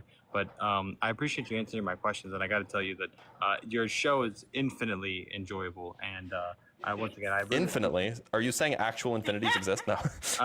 That's probably a good qualifying question. But I can't tell you enough how much I just scrolled by, and I really want to thank you for being here on Crystal's Live, because this is going to do great things for us. I appreciate that. Absolutely. Thank you so much, Forrest, and I'm not joking. Yeah, no, we I gotta got you. DM each other so we get you on the schedule, okay? Absolutely. Thank you so much, and I appreciate you both. Thank you so much for being here. I appreciate you, Forrest. I have a question again from the chat. Lewis says, do you think mathematics is discovered or invented? Didn't we just have this conversation? Yeah, I think that it's invented. I don't think that he heard that. That's okay. Yeah. Yeah. And Farrah, good morning. How are you today? Good morning. I'm good. Did you have a question? I'm not sure. I was just trying to join and see what's going on. Sorry. Were you deconstructed or are you an atheist, or I'm just curious? Me or Yeah. Dr. Oh. You, Crystal. I am deconstructed from Christianity, and my show is Decon Q&A with CrystalJae. Our guest today is Dr. Blitz. He's a physicist. And so we're asking the doctor some questions today. Oh, okay. Sorry. I thought we were asking you questions. No, that's okay. Thank you for coming up. I appreciate you being here. Okay, thank you. Hey, Algo. Good morning. How are you? Oh, good afternoon. I'm hanging in there. How about yourself? I'm doing great. I'm doing great. I'm here with Dr. Blitz, so it's a great Saturday for me. Always I awesome appreciate to have that. Dr. Blitz around. How you doing, Dr. Blitz? I'm a-okay.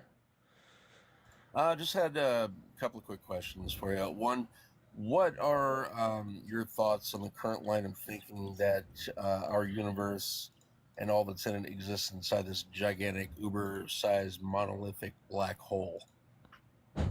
It's funny you bring that up. I was literally just talking about that yesterday. So there's a whole story here. That story dates back to 1972 with an Indian physicist named Pathria. That was his last name. I don't remember his first name. It was very long. And it was a neat idea. Like the data matched the hypothesis and stuff like this. And then we discovered dark energy, and that's basically been dead. That idea has basically been dead since the 90s. But then this guy, Leo Shamir, comes around. And to be clear, the claim there was that it was in a non-rotating black hole. And that's important for the story.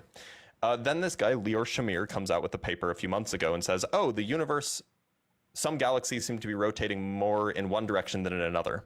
Fine. And then in the conclusion, or in the discussion section of this paper, he says, oh, well, maybe amongst, 8 other different explanations, he says, maybe it's because we're in a black hole. And then for some reason, the media picked this up and said, yes, scientists say that we're in a black, like it's not, it's not scientists say we're in a black hole. And we're not even at the point scientifically where we can even call this a hypothesis, because nobody has formulated nobody has done the math to work out what we would expect to see if we were living in a rotating black hole. Nobody's done it. I've checked. I've done the Google Scholar deep dive. So this is to say, people think that if we're in a spinning black hole, then of course things would be spinning. But that's not obvious. We don't know what the observations should look like if we were in a spinning black hole. So you can't count anything as evidence because there's not even a hypothesis yet. So this is all to say, maybe we are, but there's absolutely no evidence to support it. Gotcha. I didn't honestly know that there was such a thing as non-spinning black holes. So I guess I got to do some research today. Thank you for that. Yeah. Kind of along those lines, though, too. My other question was, what to you has been one of your most memorable or favorite scientific experiments? I'll give you an example. When I was a kid, because I chew crayons, but I was absolutely blown away when I first came in contact with oobleck. Oobleck is really neat. So I'm a theorist, so I don't do a lot of experiments these days. However, one of the things that was really, really neat to do as an undergrad when I was in junior year, I think, was we were testing the photoelectric effect. Now, the photoelectric effect is a big deal because, well, let me describe what it is first. If you take a bright light and you shine it onto a piece of metal, sometimes electrons will just pop out. And so you can if you put one end of a battery on the piece of metal, and then you put the other end of the battery on some metal plate that's not touching the metal, but it's kind of in close contact with it, and then you shine a bright light on the metal, all of a sudden you'll see some current, which is very, very weird. Somehow shining light on the metal makes it so that the currents can jump from the metal to the the negative end of your battery, or whatever it is, or the positive end, I should say. And so that's weird. And in fact, the explanation for this, so even weirder still, is that if this doesn't happen, it doesn't matter how bright you make the light, it'll never happen. But if you change the color of the light, if you make it, instead of being red, if you make it blue, for example, you can make it happen at any brightness. So that's kind of weird. And this is important because this is one of the things that led to quantum mechanics. And it's in fact what Albert Einstein won his Nobel Prize for. So the fact that we were able to reproduce this kind of experiment and see this happen as, just an undergraduate in college was really, really neat. And I'll never forget looking at the screen and seeing the little spike of current passing through when you shine a light on a piece of metal. It was very, very cool. That's cool. All right, thanks for your time. I thank you very much. Hey, Algo, somebody had a question for you in chat. They said, why is Bro speaking Texas? Actually, I can tell you a lot of. I've got that fake preacher. I do Pastor Touche. I know. I was thinking of that when he said. And if you go and watch enough televangelists, a good majority of them either come from the South or the West. So I just use this bizarre mashup of dialects. And so it kind of has a tendency to stick with me from time to time, and I can't get rid of it. But that would be my simple. That's okay. All right, thanks for having me up, though. Everybody be well. Thanks for coming up, Alco. And we're going to play Divine or Decline later, so come up and play with us, okay? We have a question for me in chat, too. User says, how do you justify moral responsibility if everything is a result of prior physical cause? Well, I'm a determinist. I don't know. I kind of am a compatibilist, but I think I'm more of a determinist, so I don't know. It turns out, and you know, I never thought about this until I spoke with Danny about it, but it turns out you can be a compatibilist and a determinist. Okay, you can? Yeah, so technically speaking, the compatibilist worldview is just the worldview that free will is compatible with determinism. It doesn't mean that you believe determinism is true, just that you think that if determinism is true, then compatibilism can be compatible, or then free will can be compatible with it. And so you can be both. Yeah, Okay, cool. yeah, you can be both. All right, I like So, that. yeah, I mean, so there's determinism and there's non-determinism, and then there's compatibilism and anti-compatibilism. And these are kind of like on two separate axes. All right. Well, that makes me feel a little bit better. Also, I'm sorry, Just Tucker, we'll get right to you. Lewis asks, which interpretation of quantum mechanics do you find most convincing? Many worlds, Copenhagen, ... Yeah, I'm a many worlds kind of guy. And you have Sean Carroll to blame for that. If you guys, if you're watching this and you don't know who Sean Carroll is and you care about science or physics or whatever, Sean Carroll is a genuine physicist. He works at Johns Hopkins University. The textbook that he wrote is where I learned general relativity. He's a brilliant guy, really good science communicator too. He's also a many worlds kind of guy, and he's written a book on it, and he has blog posts on it, and you know he's published papers on it as well. So he makes a really compelling argument for the many worlds interpretation, which is how I ended up here. Very cool. Very cool. Just Tucker, did you have a question for Dr. Blitz this morning? Yeah, I did. First off, big fan. Been watching you for a long time. Thanks. You were like just doing flat Earth debates and whatnot. What a time to be alive, right? Yeah. Yeah. My question is like, so I see you go live with Ian and Justin quite often, and you guys mostly believe in all the same things, ideas and whatnot. What do you guys disagree on? And then also, like, through those conversations, have you changed your stance on anything through their arguments? So, I don't actually know Justin's philosophical takes very well, because just like when I say philosophical, I should say like metaphysical takes, like on ontology and epistemology and things like this, just because Justin doesn't talk about them a lot because he thinks that it's dumb, and to a certain extent I agree. But Ian and I do disagree in that Ian is some sort of like realist about some things at least, whereas I'm they. We use preferred pronouns, right? Ian is like a realist, I think, about logic at least, and I'm a nominalist. So we have different ontologies about what certain abstract objects are. And so we definitely disagree there. Have my views changed in some sense? So not in conversations with Ian and Justin, but in conversations with Danny. And if you don't know Danny, you should go find him. Oh, That's yeah. No, at Danny Phil Talk. But in conversations with Danny, I've come out more nominalist than I was before, and now I'm just like full send down the nominalist train. As far as yeah, my views haven't really shifted all that much in conversations with Ian and Justin, except I might take a harder stance on like biblical, like I treat biblical claims with significantly more skepticism than I used to, because Justin has elucidated me on a lot of the different claims that are made and how like they're not really valid. So that's probably like the most that I've learned, and I've just become a lot more skeptical of some of these things. Cool. Awesome.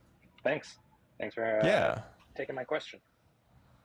Thanks for coming up. We appreciate you. You guys, if you have a question for Dr. Blitz, the guest box is open. If you're too shy to come up, remember you can ask your questions in chat. I'll be happy to read them out. Also, you can ask over on YouTube. Just tag the Deconstruction Junction YouTube account. I can see it. I'm logged in.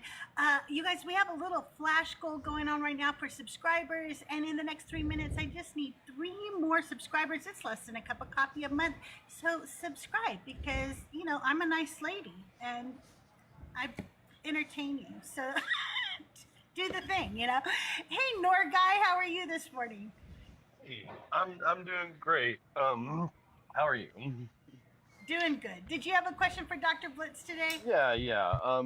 I just I'm an atheist, but I was thinking we keep on hearing like about like, you know, we for the fine tuning army, we keep hearing that like there's a probability because we think that the constants could be different and we don't know that the constants could be different. Sorry, I have to teacup for 1 second. And then so I was wondering, is there a model where you could just like proportionally change all the constants and the forces to where the universe would just act the same? Because I feel like that would put it to bed, but I imagine physicists would have thought of it before I did. So, to an extent, there is a.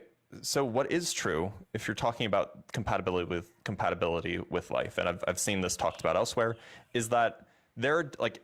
If you think of the fundamental constants, if they're truly fundamental, if you think of them as each individual knobs, then generally leaving all of them fixed and changing one will, it won't take very much change there to make the universe not compatible for life. Now, it might be like a few orders of magnitude, but if it starts off really, really small, going from like, you know, 1 part in 10 million to, you know, 0.4, then you'll quickly lose compatibility with life. However, it's been studied, it's been shown at least that if you're allowed to turn more than one knob at once, you can actually turn them quite a lot until you get and kind of stay in this like compatible with life range. So to a certain extent, it's not true that if you scale them all by the same amount that you'll keep the compatibility with life. But there's like a notion like that where you can kind of like tweak several of them together by a pretty big margin, and you can still keep things, you know, roughly as normal. So there's definitely that. Okay, but so the question about like, I'm sorry. yeah, somebody has worked that out, definitely. But the question about like the whole probability business, there is something to be said that like we just don't know how these things could be different. And sometimes I lean towards the idea that like, well, maybe they're just like fundamentally geometric or whatever, in the same way that like pi, you know, in Euclidean space, pi is like 3.14 and so on. And it couldn't have been anything else. That's just like a consequence of being in like flat space. And so in some sense, it seems like that, you know, it's not like pi was fine-tuned, right? So I kind of lean, at least on some days, I feel like, well, maybe nothing's fine-tuned. Maybe it's like pi. Maybe it just had to be that way. Almost like it's a consequence of what it is. Like pi is just what the diameter has to be. So universes just might have to have this property when there's no way to know and without having a sample size more than one. All right, that was super enlightening. Thank you very much. Yeah. Thank you. Thank you for coming up. We appreciate you. I have a question from, I have 2 questions. I have one over here on TikTok. This is, when is unapologetic live streaming next? Oh, I already answered that in the comments. It's tomorrow morning at our usual time. Okay. I think it's just going to be me and Ian, but. Okay. And also, over on YouTube, we have, do you think the fine structure constant alpha is exactly equal to 1/137? No, it's not. Like, it's just not. And we know it's not because we know what it is. In fact, the fine structure constant is, let me read it out. It is 1/137.035999177. All right. And like we can calculate this with like, you'd be surprised, but some people have this tattooed on them. Oh no. It's arguably yet, but that would probably not be it. It's like arguably one of the most important numbers in physics. So like people definitely have it tattooed. Oh well, then if I was a physicist, I would probably do that. Then that would be my tattoo for sure. Fair. I have one more question, and then we'll get to you, Poppy. It says, can you please help me debate the gravity holds gas in the atmosphere even though space is a vacuum? Yeah, so this is a common flat earth thing, and it's super funny because it just relies on like a misunderstanding of what the globe is actually about. So flat earthers will be like, well, space is a vacuum and there's air here. So like, why isn't the vacuum sucking the air out? Well, first of all, vacuums don't suck. Other pressure blows, but that's setting it aside. It's just an incorrect view of like what the world is. We all know that if you climb to higher and higher altitude, the air gets thinner and thinner, right? The reason why they have to pressurize airplanes is because you can't breathe out there because the air is so thin. So all that's happening on in the real world is that you have high pressure, high density at near the surface at sea level, and then it just gets thinner and thinner until it's indistinguishable from a vacuum. There's never some place where there's a vacuum next to high pressure environment. It's just a constant gradient, and it's always just this constant gradient. Now, the reason why that there is a constant gradient, well, that's explainable via gravity. And if they ask, well, how is the gravity keeping the gas in? Well, all you have to do is tell them that gravity is just another force, and all a container is just a bunch of forces keeping a gas in. We can control gases and contain gases, or plasmas really, with magnets. Why shouldn't gravity be able to do that? Absolutely. Puffy, good morning. Welcome to the show. Did you have a question for Dr. Blitz this morning? Yes, I did. I was overhearing Dr. Blitz's like I think it was a stance on metaphysics about like nominalism. So I was curious, Dr. Blitz, what stance do you hold to in like metaethics? What's your framework on that? Generally, I'm an anti-realist.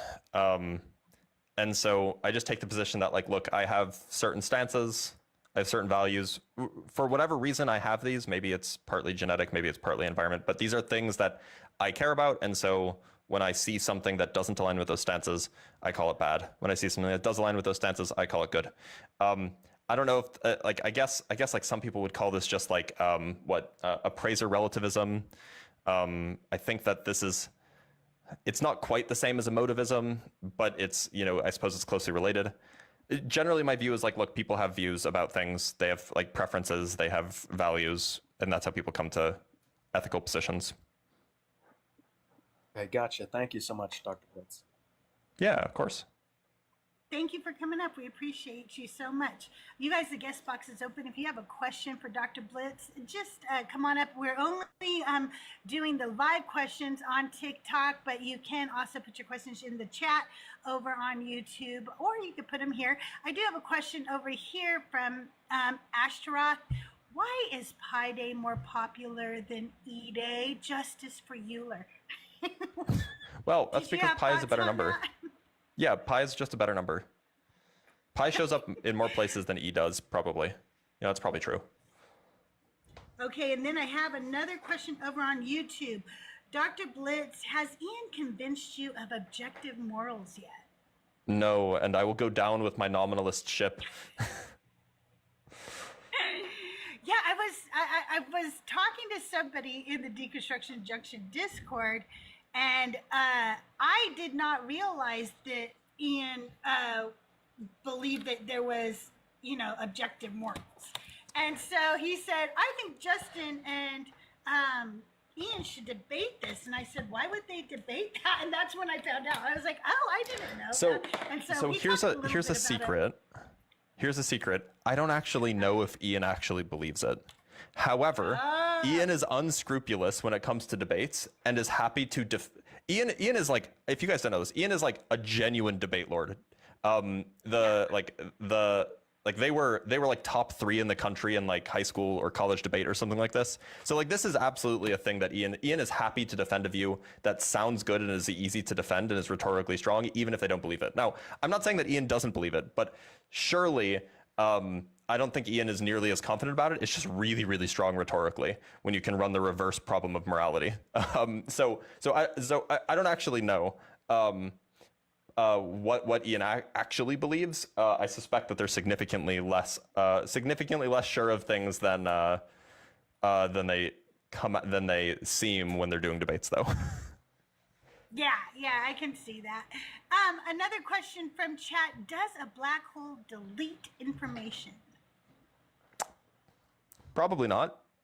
At least that seems to be the consensus. So again, for those who don't know, there was this big problem in the 80s, I guess, maybe 70s, where if you trust quantum mechanics, there's like this idea that anything that happens quantum mechanically can kind of be undone as long as no measurements are made. Like it's always like perfectly reversible, right? If you know what it is now, you'll know exactly how it'll be in the future. And if you know how it is now, you'll know exactly how it was in the past. And this is kind of like a requirement for quantum mechanics to work. But then if you suppose that black holes also exist and you can throw a quantum mechanical thing into the black hole, then somehow you're like deleting information that you might have needed to reconstruct what the universe used to be like. And so there's this question, it's called the black hole information paradox, of like, well, if quantum mechanics is true and if general relativity is true, how can you delete information? How does this work? And it's generally believed that the problem has been solved in the form of something called like the page curve, and the page curve as it relates to Hawking radiation. This was a whole thing with like Stephen Hawking and other kind of people in that same group. It's generally believed that it's been solved by even just semi-classically with Hawking radiation, but there are other proposed solutions as well. Generally, though, most people think that no, information is not deleted. So before I read you the next question, I'm going to tell you a little story about me. I was, a devout right-wing Christian conservative. I was I'm sorry for your loss. the antithesis of who I am today. But at the time, I was a right-wing conservative Christian. I, told you that I, read and listened to Ken Ham, and he is one of the reasons I am no longer a Christian, because he says something when you're going through, like, we had his study books, we had his video, we had it all. Like I said, the only thing I didn't do was go to the Ark, okay?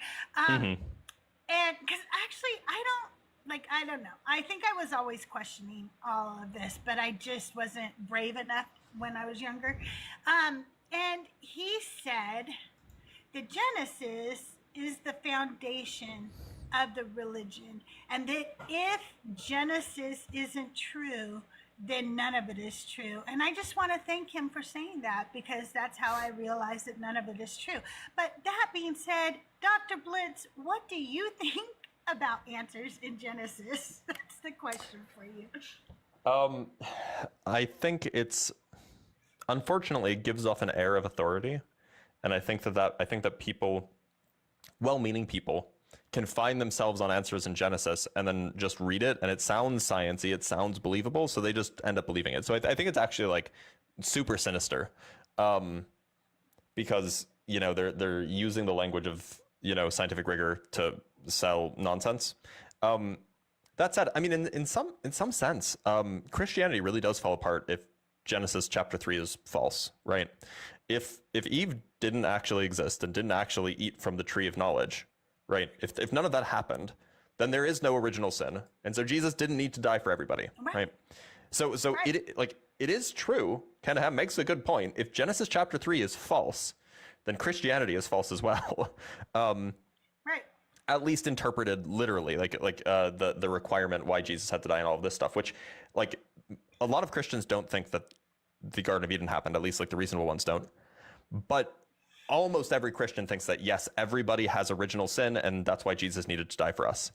And so those two views are not compatible, though. So at least not in like a traditional reading. Now they could say, oh, well, we have original sin. That was just a metaphor for how we all, how we all metaphorically bit from the tree of knowledge of good and evil. But like, yeah, at that point, you're just stretching it. So. Right. We also have another question from chat. Is there anything outside our observable universe? Probably. I mean, like, look, for the most part, regardless of which direction you look in, the universe looks basically the same. There's galaxies in all the directions. They're basically uniformly And so it would be very, very weird if for some reason there just were no galaxies beyond the observable universe and it just stopped, especially because it doesn't look like we're in a special place. Like everything looks basically the same. So why would the observable universe be why would the universe as a whole be centered around us? Now, can we prove that? Probably not. Can we prove that there's something outside the observable universe? Maybe very indirectly, but it is called the observable universe for a reason. So True. Do you believe the universe is ultimately governed by a simple theory or a chaotic mess? Oh, I don't know. I mean, I take issue with the word governed, but, you know, setting that aside, as somebody who's generally like overwhelmingly optimistic, despite the current situation that we're in right now, I like to think that humans are really, really smart. Like we're really, really smart. And not just smart because we know a lot of things, but smart because we've been able to figure out a lot of things. And it could be the case that we will never have like a theory of everything, if you will, in which case maybe we're just not smart enough to understand the ultimate, you know, fundamental principles that describe our universe. But it does seem like the simpler we get, the more we zoom in, the more kind of the nicer things look. Like everything kind of simplifies because you're studying smaller and smaller and more fundamental things. So I suspect that there probably is some sort of kind of fundamental set of principles or something like this. Whether humans are smart enough to ever figure it out, I really, really hope we are. But, you know, maybe we're like a fish in that, you know, try as you might, you can never teach a fish calculus. Maybe try as you might, you can never teach a human the theory of everything. Yeah, that's a good way to look at it. What made you decide to go into this specific field of study? Oh, because black holes were really cool, and I saw them on the internet when I was like 8. I saw like an artist depiction, yeah, on like Google Images or whatever. It was literally that. You figure it out when you're 8. Well, yeah, I'm like, whoa, that's so cool, 60. and then I don't know what I want to be when I grow up. I saw a picture. I'm like, that's so cool. And then I started Googling it. And then I found some books by like, you know, Brian Greene and Michio Kaku. And I read those. And I'm like, this is so cool. And then I watched a PBS special. I'm like, that's so cool. So yeah, that's basically what happened. That's cool. Funny Sheep in Debt says, I thought gravity was a consequence rather than a force.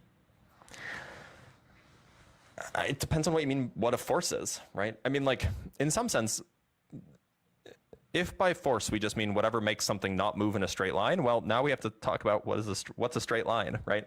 So the way that we describe gravity today is in terms of the curvature of space-time. And what that does is essentially makes the straight lines be bendy, or makes I think that's the right way to phrase it. When I say straight, I mean like you can travel along them without turning. And it makes those be bendy, or what would look bendy if you didn't know what space-time was doing. So in that sense, yeah, gravity is just the curvature of space-time. But, and not enough people know this, because it's really not something you learn until like grad school in physics. But the other fundamental forces, like electromagnetism, the strong nuclear force, the weak nuclear force, these are also curvatures. These are the warping of something else. We describe them like there's a technical term. These are the curvatures of principal gauge bundles. But they are absolutely geometric phenomena, and it's a result of those geometric phenomena that we see the force of electromagnetism, the force of quantum chromodynamics, and so on. So yeah, those are absolutely geometric too. They're just not universal, so they don't behave as like it's harder to see them geometrically because like electromagnetism only makes the space-time appear curved for charged things. For uncharged things, they don't see the extra curvature that the electromagnetism introduces. Okay.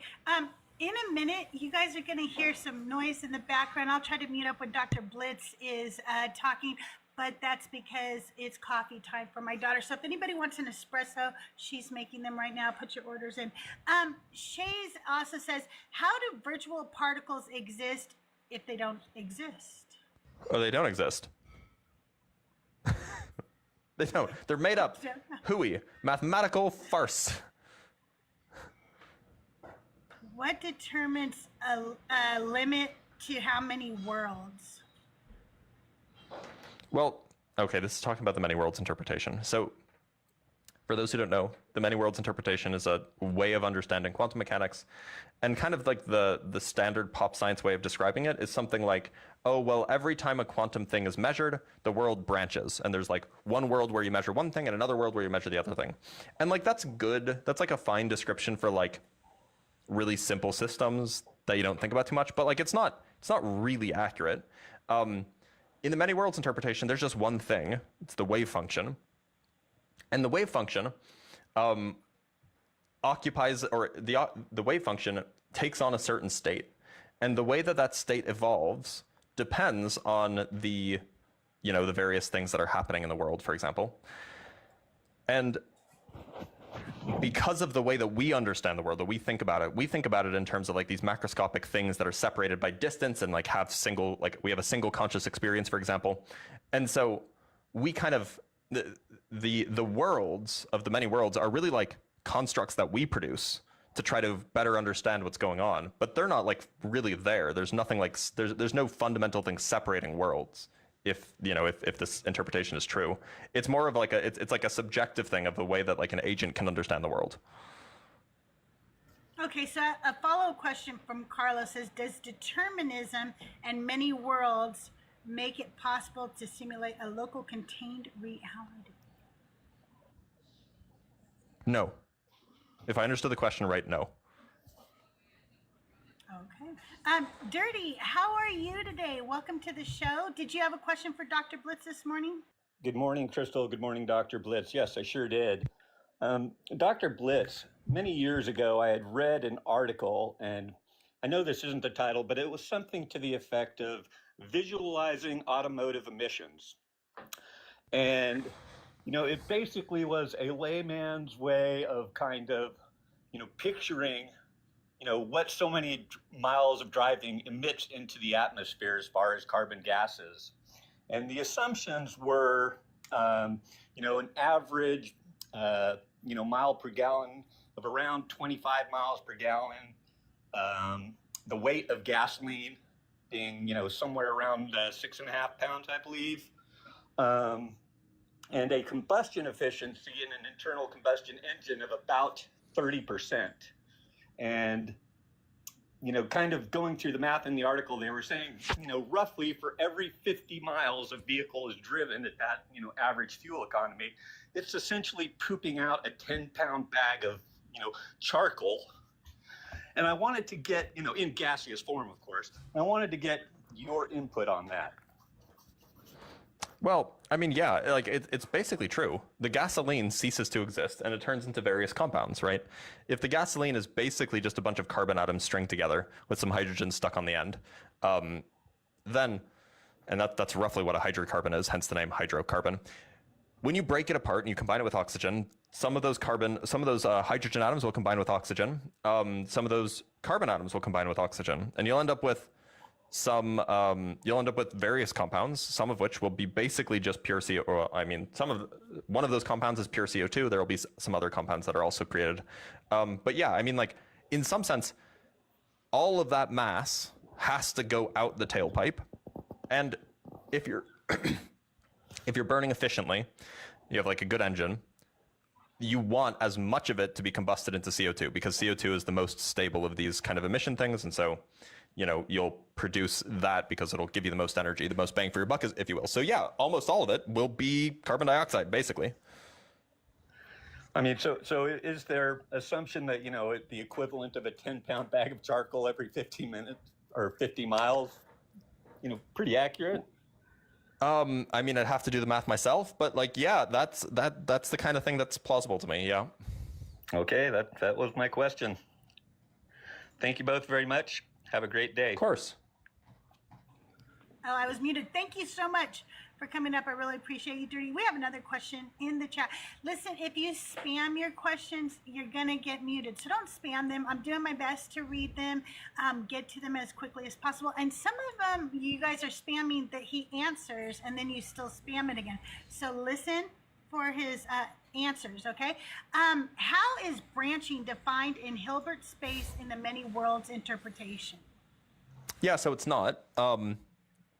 there is no branching in the Hilbert space. What's happening is that you have, and this is specifically for that one person because I'm going to use technical language to convey the ideas.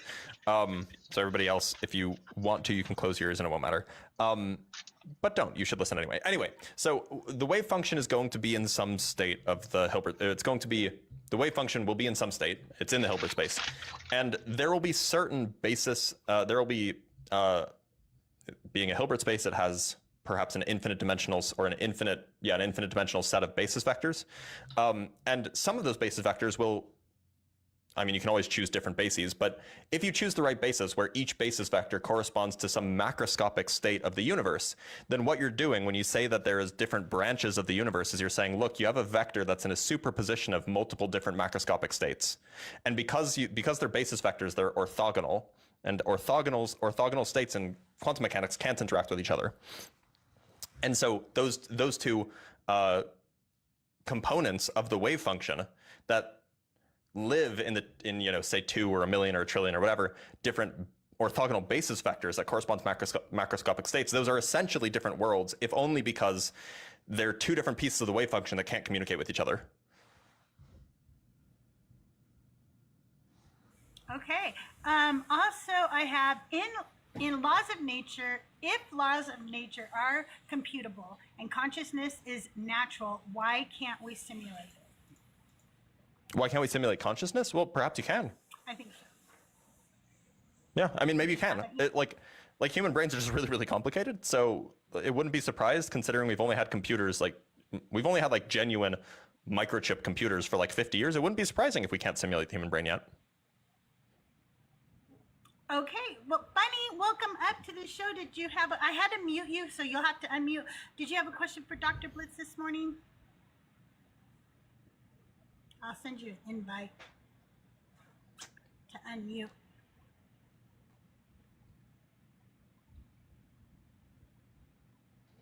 Are you with us? I have another question, Chad. I'll ask you real quick while Funny figures out where the unmute button is. Okay, I figured it out. I'll wait for your question. I can wait for your question. That's okay. Okay, I'll read it real quick. Would a photon see a gravitational curve, or does its trajectory appear straight to it? It's a good question. So nothing sees gravitational curvature unless you have memory and you can compare where you were and where you are and things like this. But you never experience curvature. And that's true whether you're a photon or whether you're a person. You will never experience curvature. What you will experience is that maybe you'll end up going around something in an orbit, but how do you know that's just not straight, right? I mean, the thing about curvature is that it's by definition, it cannot be measured at a point. You need to measure several points around it in order to figure out how those points relate to each other spatially and temporally. Okay, Funny, welcome to the show. Can you hear me? Yes, I sure can. Hey, Dr. Blitz, I love your content. I try to watch your lives whenever I can. I appreciate what you do. Well, thanks. Sure. In one of your recent lives, I heard you say that the math supports the possibility that the universe has existed forever. Am I correct with that? Yep. So I have a question. So let's say you take the space between two objects anywhere, I don't know, the Earth and the Moon, and you remove everything from that space, all quarks, all quantum mechanics, you remove everything. What is the leading theory or your speculation as to what that is, other than just space? Is there one? Well, so the trouble is that I guess there's kind of two ways to take it. On the one hand, you could just take it throw out all of quantum mechanics. Just throw it all out, and then just imagine that there's no stuff in there, no classical stuff in there. If that's the case, it's just space. But the question of what space is, you could define it relationally and just say space is that which allows you to measure distances. But on the other hand, even if you remove all of the quarks, even if you remove all the protons, the neutrons, the photons, whatever, from space, there will still always be the fundamental fields occupying it. And this is to say that if you take a charged thing and you put it in this empty space or put it just outside this empty space, the electric field will still exist in the otherwise empty space because the field exists there, and so the field can change there. So yeah, I mean, this is to say it's not really like a question that has a lot of meaning, because if you throw out quantum mechanics, well, then you may as well just be doing science fiction, right? And if you don't throw out quantum mechanics, then it doesn't even really make sense to talk about empty space. So is the thought that the universe could possibly have existed forever is the same as saying that quantum mechanics could possibly have existed forever? Oh yeah. This is like the kinds of calculations that people do rely on like quantum mechanics, or it's more sophisticated equivalents. Okay, that was my question. I appreciate it. Yeah, of course. And everything Thank you you do. so much. We appreciate it. I have a question from chat, but sometimes I don't understand what they're saying, so I'm just read it anyway. Okay, what do you call consciousness? I'm gonna guess you call it consciousness, but I'm not. Yeah, I mean, English is my first language, so that's what I call it. If conscious agents can be simulated, couldn't we simulate a contained version of reality for them? Oh, I suppose, but so yeah, okay. So the question is could you simulate someone's conscious experiences? In some sense, sure, you could trick someone, and if they didn't look very carefully, they'd probably never notice. But there are computational limits, namely, like there's various things about how much energy it takes to simulate things at a smaller and smaller scale, right? Like, of course, you need better and better processors, more and more, it takes more and more power. And so, if the person's conscious experience that you were simulating, if the external world that you were simulating for them was like if you weren't controlling their behavior, then like who's to stop them from building a particle accelerator in your simulation? And now you have to simulate quantum field theory, and like that, maybe you don't have the computational power for that. Okay, I'm going to read another question. This one's from YouTube. I just might pronounce this wrong. So, we are DNA. Don't get mad at me, okay? Dr. Blitz, have you heard the song Cygnus X-1 by Rush? The main character flies into a black hole and part 2 hemispheres. You find out what happens to him. I have not. I've heard of it. I haven't heard the song. But yeah, if I remember correctly, there was somebody in Rush who was interested in like space or something, right? I think. So yeah, it's not so surprising that it exists. Also on the chat we have, if all outcomes happen in the many worlds interpretation, what does probability mean? This is the hard question when it comes to the many worlds interpretation. And so depending on who you ask, you'll get different answers. What Sean Carroll says, and I kind of take this view, is that probability is about us not knowing which branch of the universe we're in. Namely, because we have one conscious experience, the conscious experience isn't shared across all branches. And so we have like every single one of the conscious experiences that exist in all of the branches will ask, oh, well, which one of the branches am I in? Well, technically you're in all of them, but because they're separate, they all have to answer the question. It would be like, yeah, what would be a good example? Yeah, so let's say you're playing cards and you get dealt a hand, right?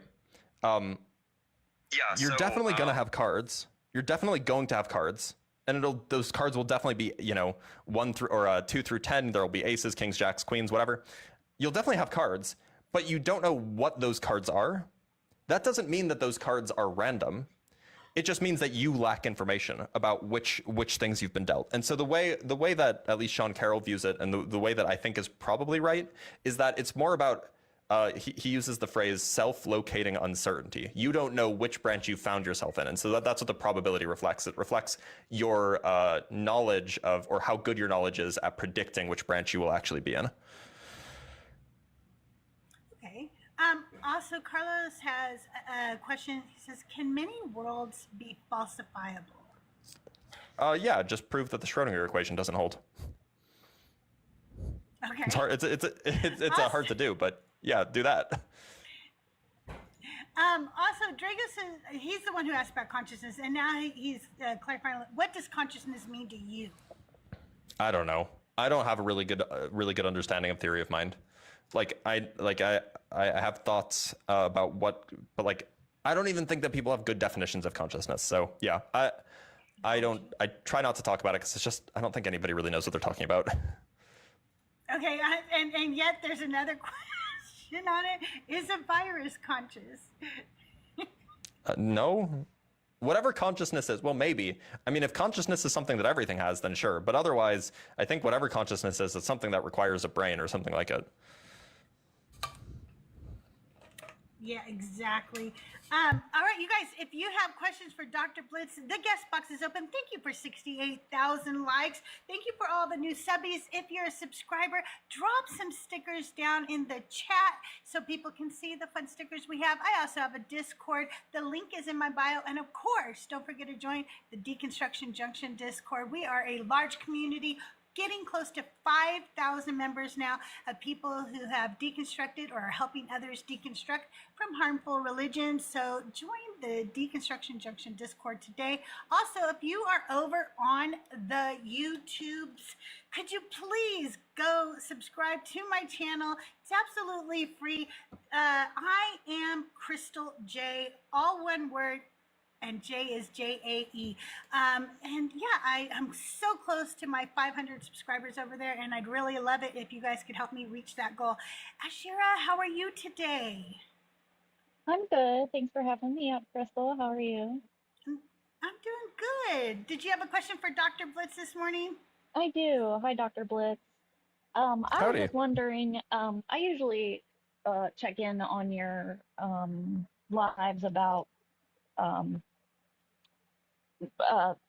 Trump and the MAGAs not having an understanding of science. So that's what this is kind of based on. Do you have hope that humanity will kind of recover from everything that he's doing and all the things that are happening right now? Like maybe not in America, but like somewhere else, and if another country is likely to take over kind of where we used to be, what country do you think that might be? Yeah, so I think humanity will be fine.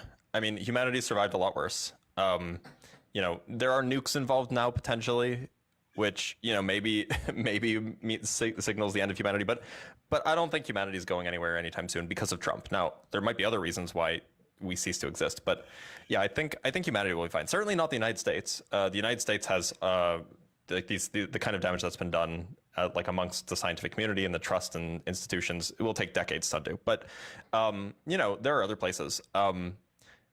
Europe's not a single country, but Europe seems to be doing all right. But more realistically, it seems like China will probably become the dominant player here.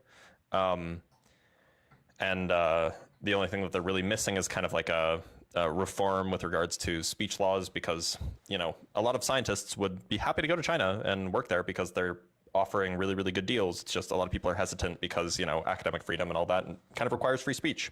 So yeah, I mean, it will be fine. The question is will it be China or will it be some stronger European Union? That's a different question. Okay, thank you so much. Yeah, sure. Thank you for coming up. Carlos has another question in chat, and I am going to say these words and spell them because I don't know if you say them or spell them. I'm curious to hear your thoughts about Penrose's or ORCHOR.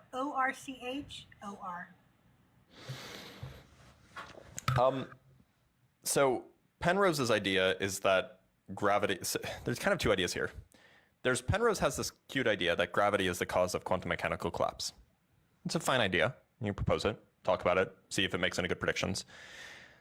And then he also has this kind of separate idea that as a result of that quantum mechanical collapse, which is uncomputable because it's probabilistic in nature, and so it's not something you can compute, maybe this is the source of apparent free will in humans.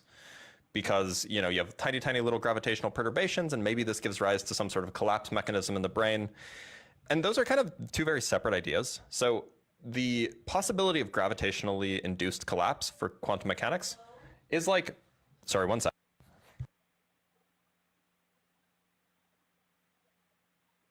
Sorry, I just had to shut the door. The idea of gravitationally induced quantum mechanical collapse, I think that's an interesting idea.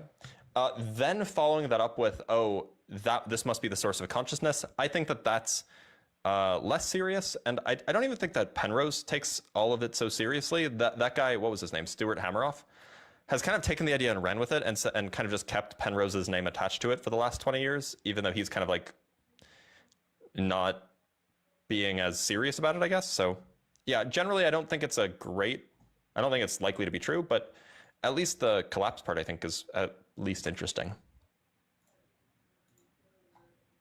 I think that's very interesting.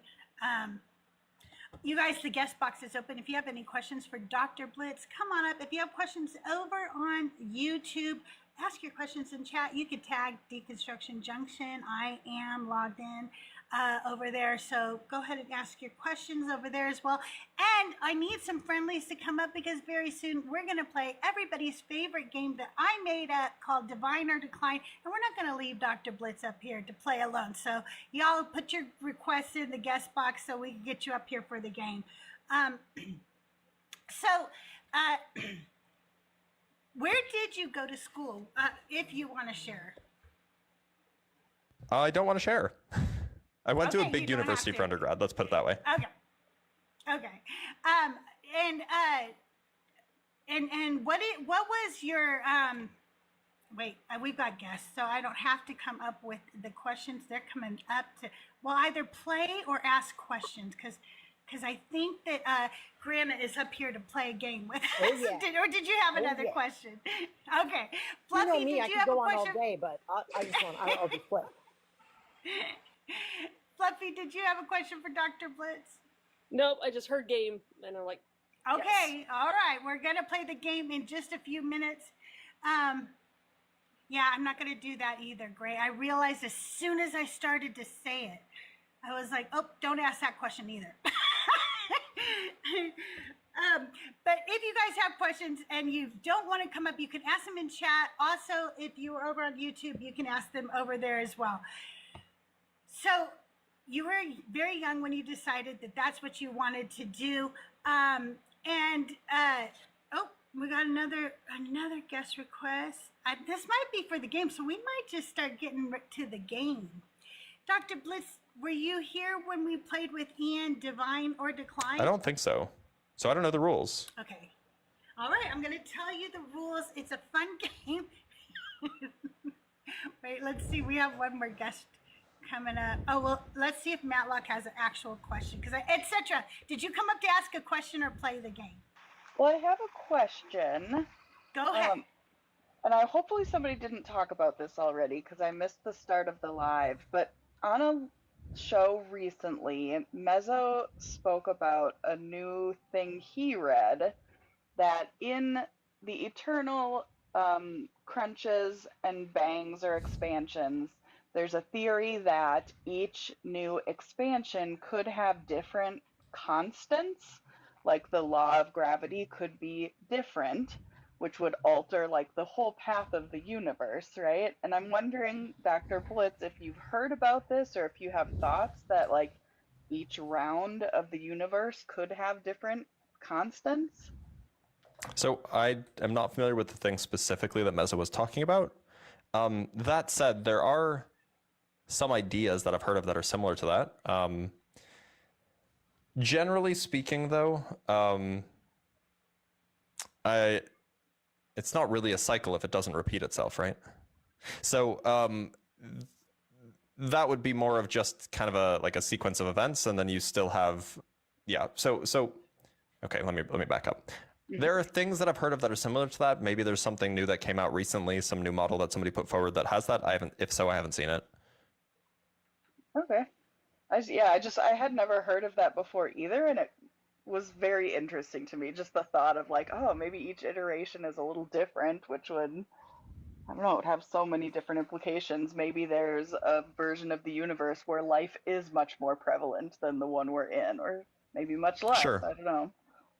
Something fun to think about. Yeah. Matlock, did you have a question for Dr. Blitz? Hi there. Yes, I do. Just want to say, Dr. Blitz, first-time caller, long-time listener. And Thank you. to Crystal, for the times where you've had to give me shit in the comments for using caps, I apologize for that. I get a little excited sometimes. That's okay, and I get a little too rigid sometimes. No, you're a I'm blast. working It's all on it. good. It's a lot of fun. Dr. Blitz, just wanted to ask you real quick. So there is this theory I heard a long time ago, and I think it's outdated now, and I'm just curious as to your thoughts on it. I mean, my science knowledge is pretty rudimentary, high school level, or something like, do you remember Through the Wormhole? I used to watch that quite a bit. I've never seen it. Okay, it was a docu-series of Morgan Freeman talking about, all sorts of different things. That one, I feel like at some point I heard it there, if not, it was maybe online. It posited that there was a possibility that black holes acted as some sort of umbilical cords as leading to the creation of a new universe. I think that's outdated now. I've never heard why, and I'm just wondering why that doesn't, as a theory, that doesn't stand any longer. Or your thoughts on that? So, this is called, there's a name for it. I think it's called cosmological natural selection, and it was put forward by Lee Smolin. That's who it was. Lee Smolin is always an interesting guy. As far as I know, nobody's really proved 100% that it's not the case. That said, I guess, and I'm looking at it right now, I guess it's the case that he's made some predictions with the theory that have just not worked out, that have been false. So maybe the particular version that Lee Smolin was talking about has been falsified, like the specific details, but that hasn't ruled out the whole general idea. That said, it is one of those things that we don't, if we don't have any reason to believe it is true, we should probably not believe it. We should probably not believe it's true. So I guess what are the reasons, I maybe this is a dumb question, but I guess what has led us to think that that's not possible, I guess? I guess this is something you haven't researched quite a bit. I'm just wondering if you have any insight on it. Well, no, the point is that nobody said it's not possible, but we don't have any reason to believe it as it stands. So as far as I know, there's no supporting evidence. There's no theoretical motivation. It was just a neat idea that somebody had. That person happened to be Lee Smolin, who's pretty well respected. And then he made a prediction with it, and the prediction was false. Maybe there's still another version of it that's not false, but in the absence of evidence supporting it, and in the presence of failed predictions, it's just not there's not really good reason to believe it's true. Gotcha. Cool. Very cool. Just wondering. I know it died off a little bit. I was just wondering as to where that concept went. So thank you for the information. Appreciate it. Yeah. Thank you for coming up, Matlock. Appreciate Thank you so much. I'm not sure how to drop down. Okay, I'll get you down. Thank I you. have a super chat over on YouTube that says in France and Quebec, I'm gonna probably butcher this, laicization, I don't know if I said that right, is official policy. Elected and civil servants may not display religious symbols or seek converts while on the job. Your thoughts? I favor it. That's what the super chat says. And I also favor that. So what are your thoughts on that? I think that there's room for if somebody is religious and they want to wear a cross, I don't actually see an issue with that in as a public official, but they definitely shouldn't be trying to convert people. I think that it should absolutely not be part of their policy, or it shouldn't be part of their personal or their public persona where they're actively trying to convert people. I think that that's super messed up. I agree. Ashtarab, how are you today? Hi, I'm doing good. I just requested up to play. All right. I'm going to tell everybody games. You guys, that's the end of the Q&A portion of this. We're going to now play everybody's favorite game that I made up, Divine or Decline. And it's a really simple game. There are no points and everybody loses. It's really fun. The game is simple. I'm going to read a phrase, and there's the stickers right there. If you're a subscriber, we have stickers that you can just pop up. If the phrase that I read is from the Bible, and I use the New American Standard Bible because it's copyright free. If it's from the Bible, you'll just say divine. And if it is not from the Bible, if it is from the Quran, if it is from the Book of Mormon, or if I made it up, it's decline. So I usually just ask the question, and I'll start from the top and go on down to the bottom, and you guys let me know what you think. You guys in chat, go ahead and drop your stickers when you answer. And if you're over on YouTube, play along as well. Is everybody ready? Yeah. Oh yeah, but I'm definitely gonna lose. Everybody does. Yeah, we all lose. Yeah, everybody Let me loses. express to you that Justin is playing. Thinker did pretty good. Bash has done pretty good. Justin did pretty good. But like nobody goes away a winner on this one. Okay. He stretches out the north over empty space and hangs the earth on nothing. Astaroth. Decline. Etc. Decline. Bluff. Decline. Grana. Decline. Dr. Blitz. Decline. You guys, that's divine. That's in Job. Damn it, Crystal. 26:7. I thought that was the Quran. I thought it was a That Quran was too. The way it's written, 26:7. hilarious. Okay. All right. Amazing. And the light of the moon shall be as the light of the sun, and the heat thereof shall burn sevenfold. Astaroth.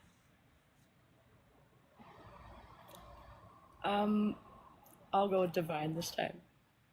Okay, etc. Decline. All right, Bluff. Decline. Okay, Grana. Decline. All right, Dr. Blitz. Decline. That is decline. That one is made up. Woohoo. That was a good one. I was not sure. All right, here we go. Number 3. For the spirit of the living creature was in the wheels. Astaroth. Ooh, decline. Can you guys see the answers in my glasses? Etc. Well, I was gonna go divine. I'll stick with it, I guess. Okay. Fluff. I'm gonna go with divine. All right, Grana. Decline. All right, Dr. Blitz. Decline. That is divine. That is Ezekiel 120. I had no positive on my answer. The spirit of the animal is in the wheels. What does that even mean? Spirit of the living creature was in the wheels. It's really Sure. weird. I don't know. That's so what weird. does any of this mean? Why did I believe any of this is the question, people? Yeah. Okay. That's funny. Number 4, they shall calculate the measure of the stars, yet shall not know the hand that hung them. Astaroth. Divine. Etc. Divine. Fluff. Decline. All right, Grana. Divine. Dr. Blitz. I think it's divine. That one is declined. That is made up. Ah. Okay, number 5. He has inscribed a circle on the surface of the waters at the boundary of light and darkness. Astaroth.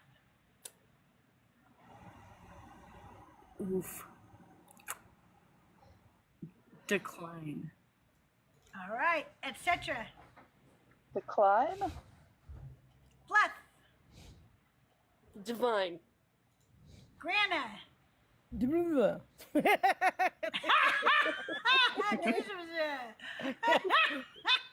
I'll go with decline. Oh my God. All right, Dr. Blitz.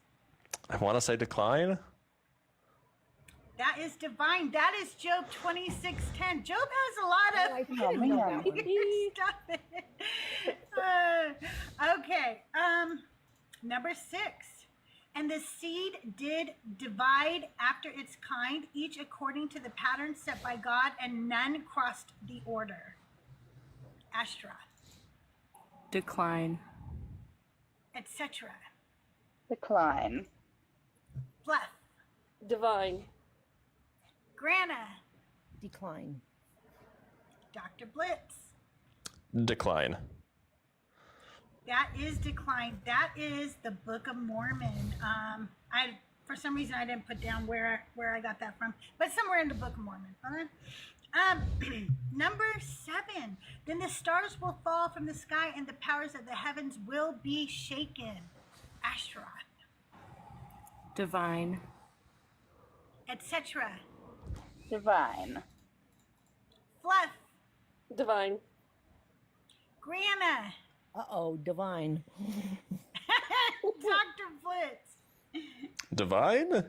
Oh no. That is divine. That is Matthew 24:29. I'm glad Cyber's not here. Just join. Cyber knows the Bible and the Book of Mormon, so he gets so many of these right because he knows when I'm playing with y'all. Okay, and he's learning the Quran now too, so he's going to be on the show soon though, so he will be playing soon. All right, number 8. He created life from a clot and made the bones, then clothed the bones with flesh. Ashtaroth, Decline. etc. Decline. Fluff, Decline. Grana, Uh-oh, not again. Decline. Dr. Blitz. Decline. That is decline. That's from the Quran. I hear that actually in a lot of debates, that verse gets brought up. That is Quran 23:14. Paraphrased with God, because I don't use Allah, because then you guys would know what I was reading from. So, and lo, the firmament did vibrate, and a great voice came forth as thunder rolling through the elements. Ashtaroth, Decline. etc. Divine. I'm gonna go with decline. Grana, Divine. Dr. Blitz. Divine. That is decline. That is made up. And I just said why I don't say Allah. I don't say Allah because then they would know it was from the Quran. So I don't know why you asked it right after I said that. Okay, last and not least, this is for all the marbles. Whoever gets this right is the winner. It doesn't matter how many you've lost before. You now win, okay? This is your redemption right here, you guys. All right. He makes the winds his messengers, flaming fire his ministers. Ashtaroth, Decline. etc. Divine. Fluff, Decline. Grana. I think that's Psalm, so I'm going to say divine. All right, Dr. Blitz. Divine? That is divine. That is Psalms. That is 104:4, and that is another game in the books for divine or decline. You guys, thanks so much for playing with us. I hope you had fun. I got 5. That's not bad at all, you guys. What'd you get? That's not bad at all. Nicely done, I Grandma. got them all right myself, but that was me. Oh wait, you're wrong, Crystal. There are only win. You win every time. That's who wins. You win every time. Okay, all right. Hey, Dr. Blitz, when will you be live again? If all goes according to plan, tomorrow morning with Unapologetic with Ian at the usual time, around 11:30 Eastern time, probably. All right, that sounds great. You guys make sure you turn into Unapologetic with Dr. Blitz and Ian. I don't think Justin's going to be there tomorrow, but, he's on Not there quite yet. a bit too. So Yep. he's still on his summer schedule right now. And I will be live again. For sure on Wednesday. I don't think I have any Decon Q&As before then, but let me tell you some of the guests I have coming up. Lobes the Absurdist is coming up. I also have Coco, who is known as Controversial Compass. He does a lot of the formal debates on the lives. Tiny Science and I are going to get together. I also have Daniel Green in the works, Joel Reed's Bible, Mezzo, Justin. So make sure that you're subscribed or that you are, whatever you do the things. Okay, you guys, I will see you soon. Everybody have a great day, and I'll see you around the mean streets of TikTok. Dr. Blitz, thank you again. Have a great day. Bye, everybody. Thank you for having me. Bye. Oh, and I hope we could do this again in a few months, Dr. Blitz, because it was a blast. Yeah, absolutely. Thank you. Thanks.